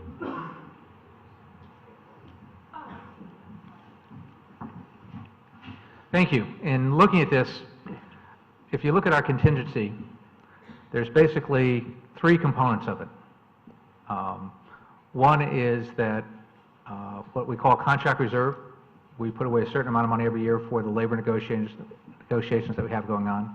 One is that we call normal contingency. And for lack of a better term, that's what we all think of in terms of contingency. It's about $300,000. It's in there, and we don't know what we're going to spend it on. We just know between now and the end of the year, it's highly likely that we'll have that. The other component is what the Board of Finance added into the contingency number. And you can tab that is it added up to roughly what we cut from paving, from DPW trucks, and from the library. They put it in a contingency, as the chairman reflected, so that the money would be there if we needed it. But as a first priority, that it would be there when we get any further adjustments from the state, that we need some financial flexibility, and that is the essence of contingency. If this goes away, A, we won't be able to add more money into paving if we don't get cut further from the state. We won't be able to restore the funding to the library if we don't get cut further from the state. And we won't be able to add in the DPW vehicles and trucks that we have if we don't get cut further from the state. But once this is cut, if we do get cut further from the state, after tonight, the Board of Ed number is a lock. You all know that. Then all that's left is the town side. Debt service on the town side is a lock. Police and fire, for the most part, are very hard to cut. DPW, we've already taken some big hits, and that's where we are. That leaves the two functions that we are not legally required to provide are the library and Parks and Rec. And those are two of the places we'd have to look, not because we don't value them, not because we want to cut those, because that's all that's left to cut. All right, so by taking this number away, you limit our financial flexibility. So I'd ask you, please consider that. Please give us some financial flexibility looking forward so we don't have to make the state's instability and dysfunction hit us any harder than it already has. We're already looking at a serious cliff for next year. We've got more than $3 million in adjustments in this from the tax sale and the use of reserves that we cannot duplicate next year. So we've got some very significant issues to face between now and then. So please consider that, and I'd ask you not to make this cut. So, Mr. Tetro, sorry, just so everyone understands, we know in normal accountings when you think something's uncollectible, you might set up a reserve for it. But do we have what reserve do we have against what we are currently have in the budget to get from the state? My impression is that we have no specific reserve for that, right? Yeah, there's nothing beyond what the budget before you incorporates a series of adjustments from the state. But that were in the governor's proposal, with the exception of the $9 million in pension cost transfer. So it accounts for the zeroing out of ECS, educational cost sharing money. It accounts for the zeroing out of the, it accounts for $2 million more in educational special ed funding from the state. It accounts for the cut to pilot and a series of other cuts that were made as part of the governor's proposal. And with the current net of all what's been cut out, with the current expected revenue that's currently in our budget on which our bottom line now is based, would you put the risk of receiving all of that at low, medium, or high right now? The risk of the state cutting additional aid, Yeah, I think, is very high. very high. So that wasn't even one of my categories, but so very high. And so, and we have how much in contingency that is not, that we have, I believe it's 1.1 that Yeah, the let Board of me- Finance put there. Okay, if I could do some quick math on the floor, we have 300,000 in normal contingency that we put in at the beginning of the budget.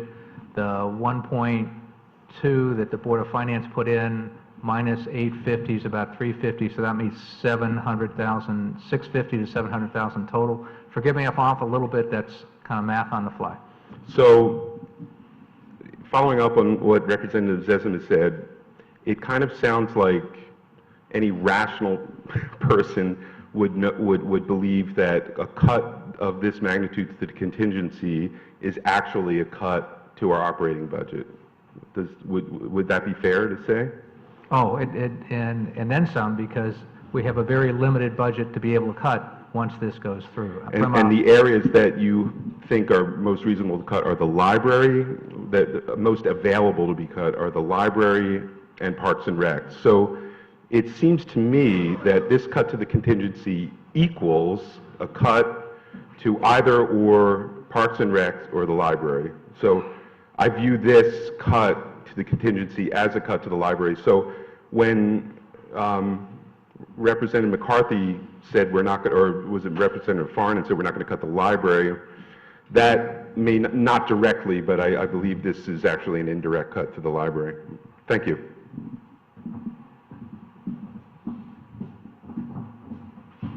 Any other members wish to address this item? Representative Wackerman.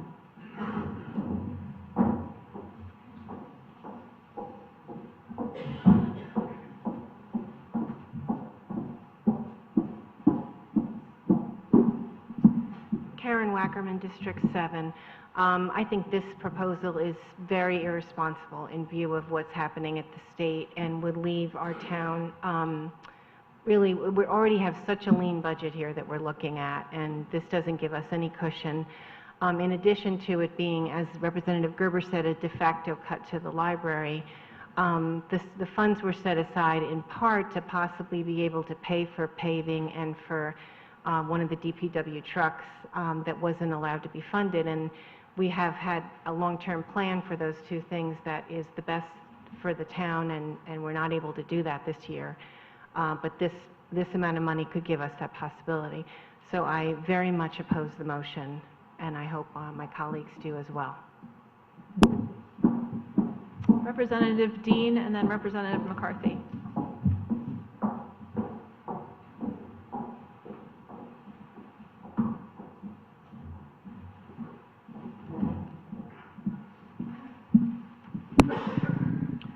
Representative Dean, District 3. I have to agree with my fellow Democrats with regards to being reckless. I received emails like you all did. I would say it was an overwhelming number. I've been here for years and I've received thousands and thousands in the past, and this time probably in the hundreds. More edged towards the save our schools, save our library, save our town services, and about less we're on cut taxes at all costs. I have never voted to support a cut to the library budget. I've never voted to support a cut to the education budget. This is my 12th budget. I take great pride in that. I will not support this cut in contingency because it is a cut to the library budget. And ultimately, it'd probably be a cut to the education budget as well, somehow to work out that way. Let's be responsible. This is not teaching a lesson. There's nothing to be learned from this. It's irresponsible. And I'm urging everyone on this body to be responsible. Thank you.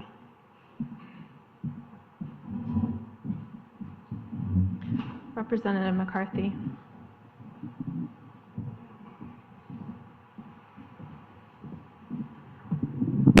There seemed to be some confusion here as to what contingency is. Contingency is not money set aside for the library. It's not money set aside for education. It's not money set aside for paving, as much as I personally like paving. I really like paving. Believe me, I like paving. But it's a cushion there for things that we don't see right now. Now, any of this other discussion about, geez, well, wouldn't it be great if they didn't use the contingency and we could put that money towards something else at the end of the year? That's great, but we already made a decision in terms of how much of the budget is allocated towards paving and other things, and I really like paving. So what this contingency is, it's equivalent to what the contingency was last year. It's half a point relative to the overall budget. Now, if we had all the money in the world, I'd say, you know, let's have a bigger cushion. God bless. The problem is we don't. Taxpayers don't. And I will say, I will contradict Representative Dean. I will say the overwhelming number of emails I received far and away surpass the ones that save the school or library, with the people pleading for us to keep their taxes low. We live in a town where the budget is twice what it was 15 years ago. And as I said at the beginning of the year, we've got to address the situation that Fairfield is getting the perception of a town of ever-increasing taxation. It's already affected home values. We have to address this, and this is how we do it. I don't like it. I wish we had the flexibility to have more contingency. I don't think we do. Thank you. Any members of the body? Representative Georgiadis.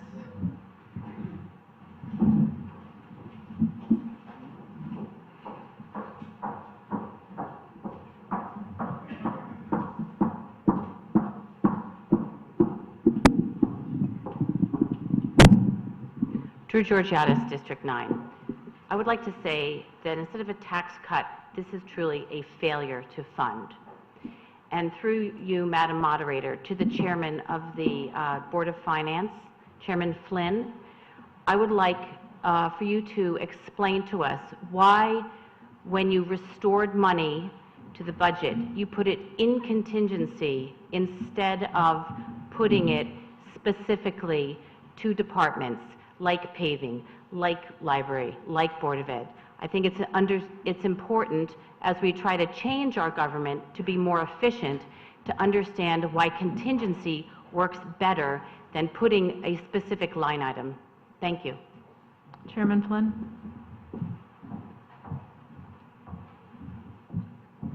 My apologies if the answer to that question wasn't clearer earlier this evening. We put the money into contingency specifically to allow us the flexibility on how or why it might be used. Our first concern was the revenue issues at the state and the uncertainty at the state level. Our second concern was the aggressiveness with which we budgeted revenue, particularly prior year tax levy. And then, yes, our third concerns were expense and investment savings in several departments. And those departments did, in fact, include the Department of Public Works, the library, and some other departments where we did not fund things this year, and it didn't look like we were going to fund things next year. That's not a guarantee that that's where the money would have gone. The first thing, of course, would have been to mitigate any revenue shortfalls, and then whatever was left over, if there was any left over, could be used in a manner that we deemed appropriate when we had better available information, which presumably be in the fall months. So thank you. So to follow up on that, Chairman Flynn, sure. So your belief in funding the contingency is about smart governance, that you can keep the money in contingency and then allocate it as cuts come in or as is needed versus allocating it specifically and then perhaps needing it in another location. Yeah, I don't particularly care for the way you phrased it. I think it's more about the uncertainty that was at what I call the parental level, the state of Connecticut level this year. And we put it into contingency because of the uncertainty there and to give us the flexibility to make the final decision on how those funds get spent later this year. So it's, fair. right, so contingency this year could be different from contingency in prior years. Oh, there's no question it is. I don't ever remember us putting this amount in other than when we had a fund in arrears some union contracts. So comparing this budget to last year it's apples and oranges. As regards this line item, I have to agree with that. Yes. Thank you. I oppose this motion. Thank you.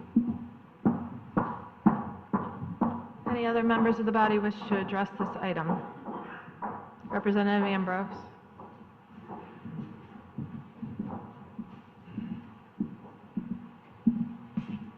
Peter Ambrose, District 1. I look at the contingency fund as a contingency fund for the state's broken promises. It is, the state has failed us fiscally. They've put us into this position that we're confronting each other with. I mean, it is a terrible shame that we're here tonight and we're making certain cuts tonight, which are very difficult to make. Recently, a Bridgeport police lieutenant retired with a $450,000 payout and a pension of $186,000 a year. Now, you might want to say, why is this relevant?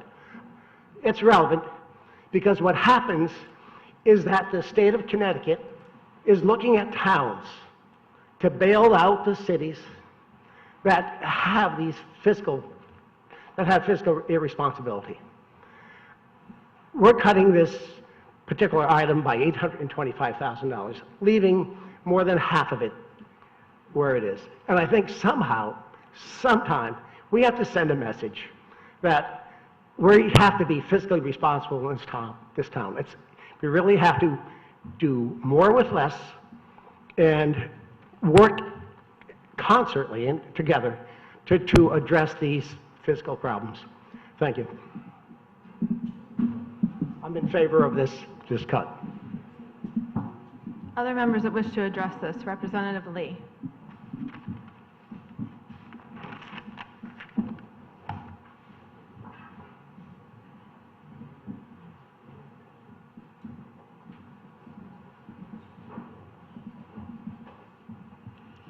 Kenneth Lee, District 9. This is kind of like full circle. A few of you were here 6 years ago and we had a contingency discussion. We're having another contingency discussion. A little bit different, but more or less the same. I definitely agree with Representative Ambrose that we're been put in a situation that we don't deserve. That's absolutely true. I agree with Representative McCarthy that we have to make tough choices. Sometimes the tough choices we have to make are we have to say no when we don't want to. We were elected, I presume, to determine what the best interests of the town, overall town, all 60,000 plus people that live here is. Sometimes the news that we have to give them isn't pleasant. Now, I know we're not allowed to discuss what the contingency may or may not be used for, although I'd love to have Mr. Bartlett explain how much more it costs to pave a road next year that needs to be paved this year. Because what the result of that is that we save some money this year, should we have that money left over to pave. Next year, when we're in worse shape, we will have to pay more to replace the things that we didn't do this year. That, to me, is not making a responsible decision. When my children ask me for something, I have to look at my budget and decide whether that's something they should have or they should not have. Sometimes I have to put money in contingency because I know they're going to go to the doctor, they're going to the dentist, they're going to have, my car is going to need repair. Who knows what that money is for? But if I don't have that money in my pocket, then I am being irresponsible. So the question is, to me, when I look at this, last year we voted on a budget with a pretty clear idea that we were going to be a couple $1 million short. I didn't think that was the best idea we ever had. I still don't. This year, we're really sure that we're going to be short, and we're deciding to do that again. I think at some point, we have to have the courage to say to the people who live here, this is what it costs to run this town responsibly. Responsibly means no potholes. Responsibly means the seniors who have used very few services that want to go to the library and get a new book that they can't afford to buy, they can do that. It also means that should the things that we think probably will happen and we end up with a shortfall, that we can deal with at least some of it without taking the money out of that reserve that we're using to keep our bond rating where it needs to be. Because the consequences of making that smaller make this look like a joke. Now, we spend an awful lot of time here saving about $3 for every man, woman, and child in a town, not counting the dogs.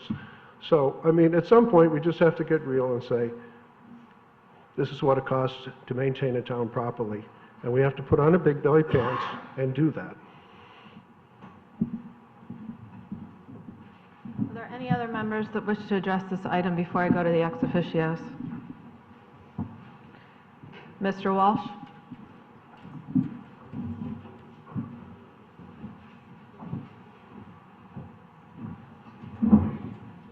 You're welcome to use the podium here if you'd like.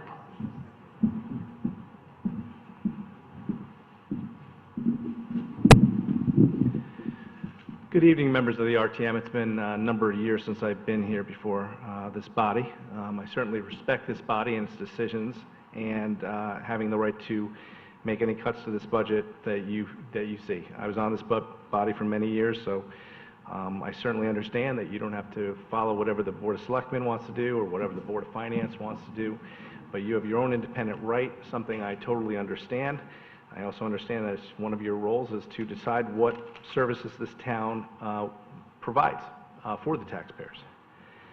And it's one of the reasons I don't normally attend your budget hearings, because I normally think that it's your choice. But this year is a little bit different because of the fiscal issues that are before the state and how they're going to impact the town.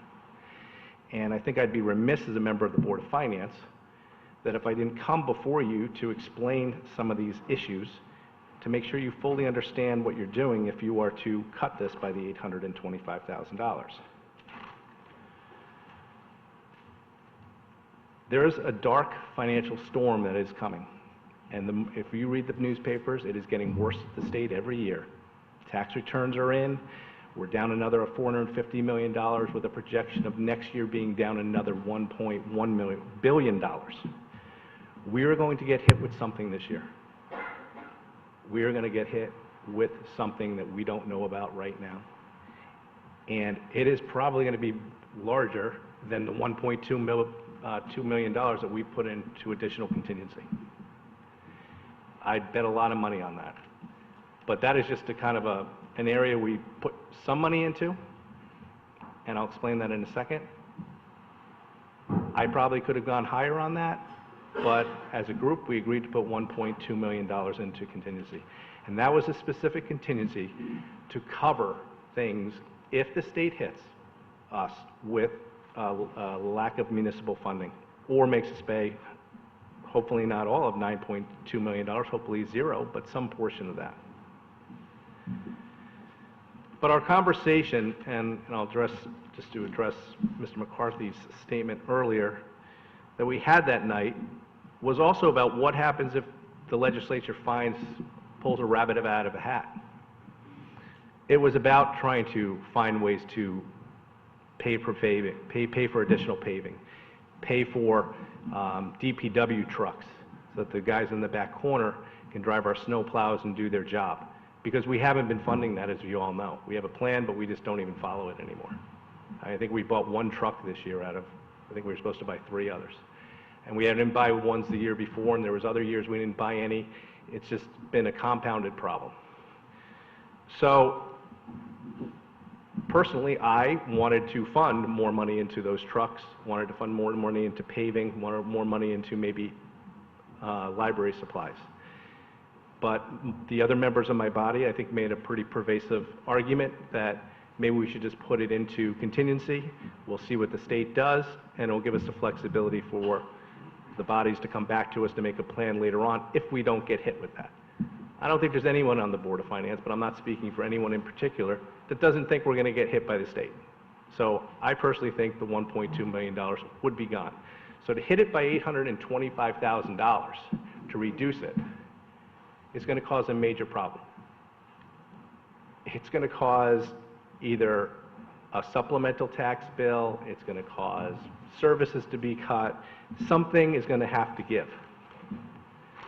And we're going to have to deal with that. The other issue that you have is that the financial cliffs we're creating for next year already, if the fiscal officer wants to address this, it's going to cause our tax rate next year to jump by a large amount because of some of these financial cliffs. Because of the cuts to paving, DPW trucks, and library supplies, you have to find that money next year if you even want to fund them. Maybe you don't. Maybe we don't want to do any DPW trucks another year. Maybe we never buy another DPW truck again. I don't know, but But same thing with paving. If you want to get back to the normal amount of paving, fresh money you're going to have to find. Plus, next year we're not going to have a tax sale, so that's fresh money we're going to have to find. Plus, we've eaten into all of our reserves that I could see. We pretty much used all of them in this budget, so there's not going to be any reserves for next year. All things we did this year in this year's budget, that won't be available next year, that we're going to have to find fresh cash for. So I would ask that you not vote for this, that we leave the extra $825,000 because of the pending financial crisis that's coming. And I think to do otherwise, the only example I could think of is it'd be like ignoring a storm. It's like we're trying to get to, I mean, it's hard for me to ask you to put money in because every Republican cell in my body says to cut, but I can't ignore finances. I can't ignore those basics for this town. And to just ignore it would be like, it's like being on the Titanic and just sitting there with the band, just playing along and dancing along as though nothing's happening. So I'd ask that you not vote for this. Thank you.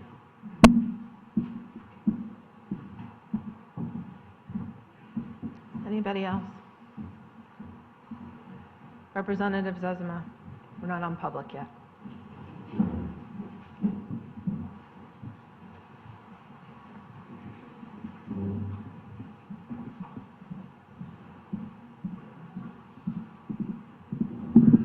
Liz Zezima, District 4. I just want to address the comment by Representative McCarthy about our emails as a follow-up to Representative Dean. We've received countless emails from our constituents who are very concerned about exactly what we are doing here tonight. They're very sophisticated, they're very passionate. Our inboxes undoubtedly look very different because we do not take our marching orders from Fairfield taxpayer. So I would like to reiterate that I absolutely oppose this motion. I will be voting against it, and for the sake of the fiscal sanity of our town, I would recommend that all of you follow suit and vote no. Representative McCarthy, was that your hand? No? Are there any members of the public that wish to address this item? Please come forward, state your name and address for the record.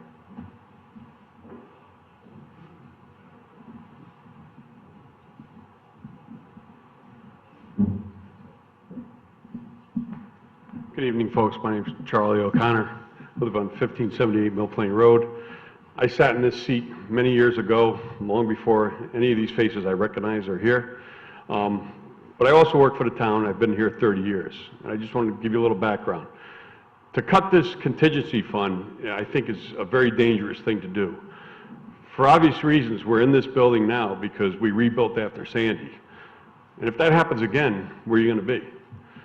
The guys in the back corner here are the guys that helped rebuild this. We're also the guys that get you to work every day when it snows. And you think that we don't do our job? Let me call you at 1:30 in the morning to come pick up the phone and get in the snowplow and go to work with me while I leave my family in a nice hot bed in a warm house.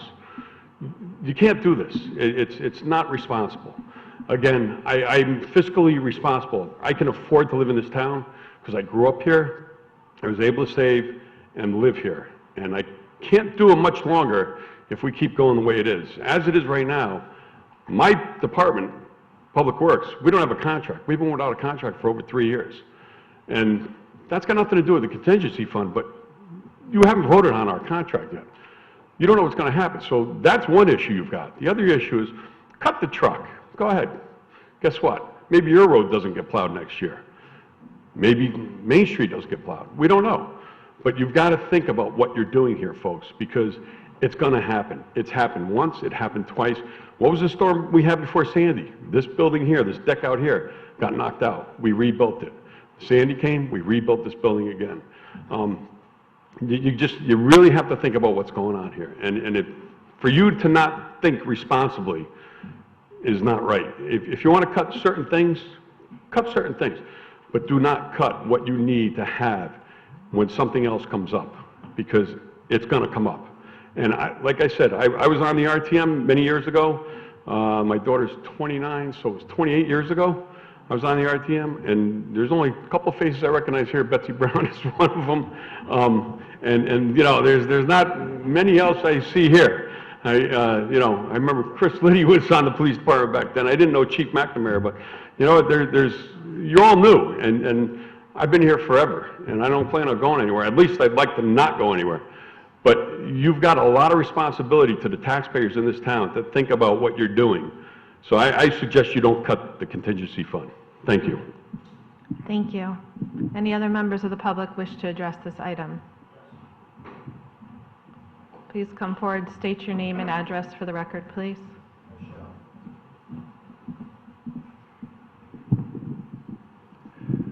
My name is Kevin Kiley. I live at 237 Steiner Street.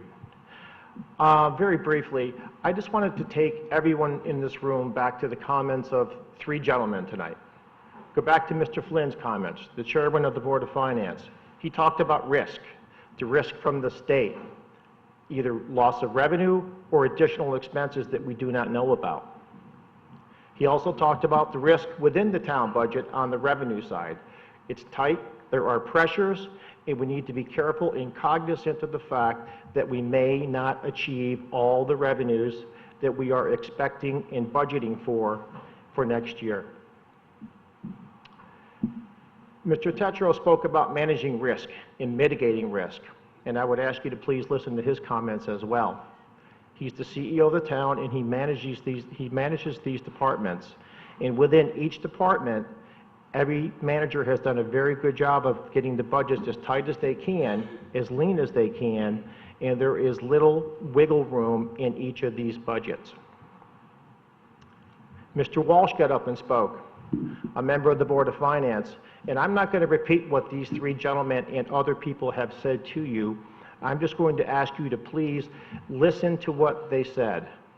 It's factual, it's nonpartisan. The Board of Finance voted by an 8-to-1 vote, I believe, to pass this budget by putting the $1.2 million back into contingency. And I think they did the right thing for the town, for the taxpayers, for the services that we need to provide for our taxpayers. And I think they looked ahead in a very fiscally prudent manner. So, good work by them. The other thing I wanted to talk about is, I'm not confused about contingency. I know what it's for, I know why it's there, and I know why it's being used slightly differently this year than in years past, because of the issues that are being forced upon us by the state and by revenue risk in other areas across the town. If we cut this 825, make no mistake about it, we minimize our ability to manage any of that risk, okay? We simply can't do it. The contingency will be too tight to handle any of these items, let alone all of them or even some that we do not yet know about. There's a bunch of guys in the back room there. Mr. Kiley, please Yep. wrap up your comments. I would love to, thank you. Okay. You know, we have public works that need to pave the roads, and we have the library that serves the citizens. So make no mistake about that. This reduction is a reduction to those two departments and their abilities to provide services to our town. And I'll leave you with this. Tonight, I've sat out here and I've watched a bunch of votes. And with the exception of one vote, one person, I've seen party line votes on everything. And I would ask you to please consider what we need to do for our town and the people who live here more than what we do for a political party. Thank you. Any other members of the public wish to address the body? Seeing none, any other members wish to address this item? I'd just like to take a moment and say two things. First of all, I heard in public comment that some of the guys in DPW don't think that we think that you don't do your job. You beyond do your job, you do a fabulous job, and I wish that the money was put back in the line items and not the contingency, but I don't have that opportunity. I've also heard the word financial flexibility thrown around. Do you know what that is? That's code word for raise your taxes. Make no mistake about it. Financial flexibility is raise your taxes. And the overwhelming message I got was stop raising my taxes. I don't like this. It's not fun. I've sweated about it all week. I've lost sleep over it. And I don't like taking the money from the contingency. It's not my first choice. It's never been my first choice. And I honestly would prefer not to go here. But in the absence of anyone making real structural changes, I see no other choice other than to reduce this line item to get our taxes down. With that said, if there's anyone else who would like to speak, please do so now. Otherwise, I will call for a vote. Roll call vote, please. I called for a vote. Go ahead, hurry up.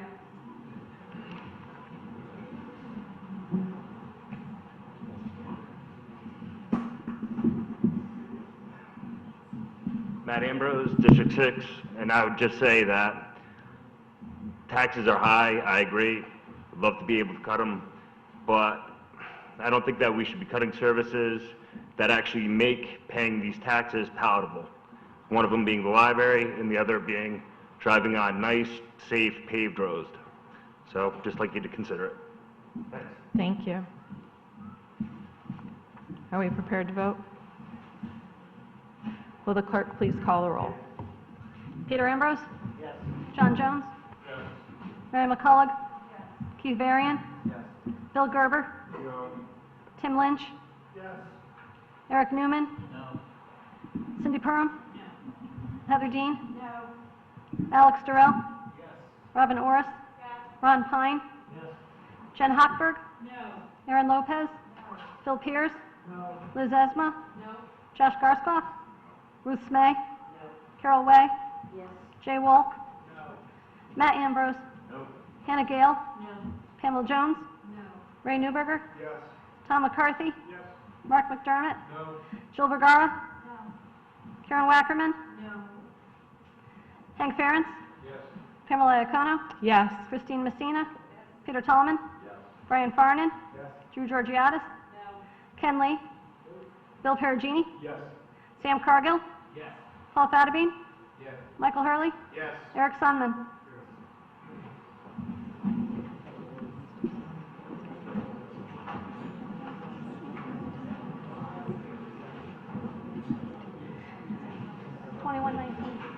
Item carries 21 to 19.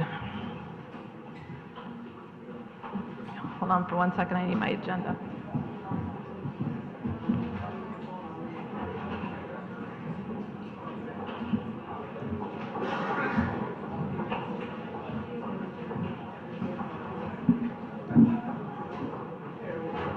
Can I ask the members of the Board of Finance Department to give me a final number for the budget so we can vote on the budget as a whole as amended?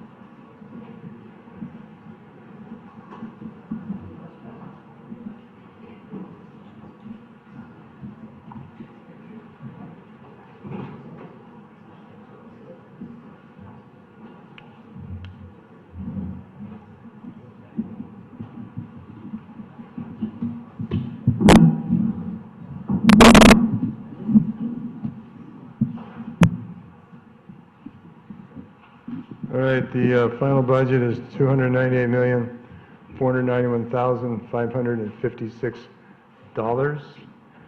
That is a budget dollar increase of 1.70, a tax rate increase of 1.45, with a mill rate of 25.82. Motion to approve as amended. Representative Hurley, seconded by Representative McCarthy. All those in favor signify by saying aye. Aye. Opposed? Oh, I'm sorry, I did go to public. I apologize. I did not go to the public. I'm sorry. Is there anyone from the public who wishes to address this item? Sorry, back to the body. Roll call vote, please. All those in favor of adopting this budget as a member, please signify by saying yes when the clerk calls your name. Peter Ambrose. Yes. John Jones. Yes. Mary McCullough. Keith Varian. Bill Gerber. Tim Lynch. Eric Newman. Cindy Perham. Heather Dean. Alex Durrell. Robin Orris. Ron Pine. Jen Hochberg. Aaron Lopez. Phil Piers. Liz Asma. Josh Garskoff. Ruth Smay. Carol Way. Jay Walk. Matt Ambrose. Hannah Gale. Pam Jones. Ray Newberger. Tom McCarthy. Mark McDermott. Jill Vergara. Karen Wackerman. Hank Ferentz. Pamela Iacono. Christine Messina. Peter Tallman. Brian Farnan. Drew Georgiadis. Ken Lee. Bill Perugini. Sam Cargill. Paul Fattabine. Michael Hurley. Eric Sunman.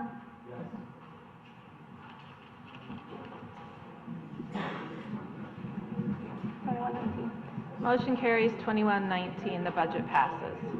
May I have a motion to adjourn? McCarthy and Ambrose, Peter. Thank you all very much. Have a very good night. Stand adjourned.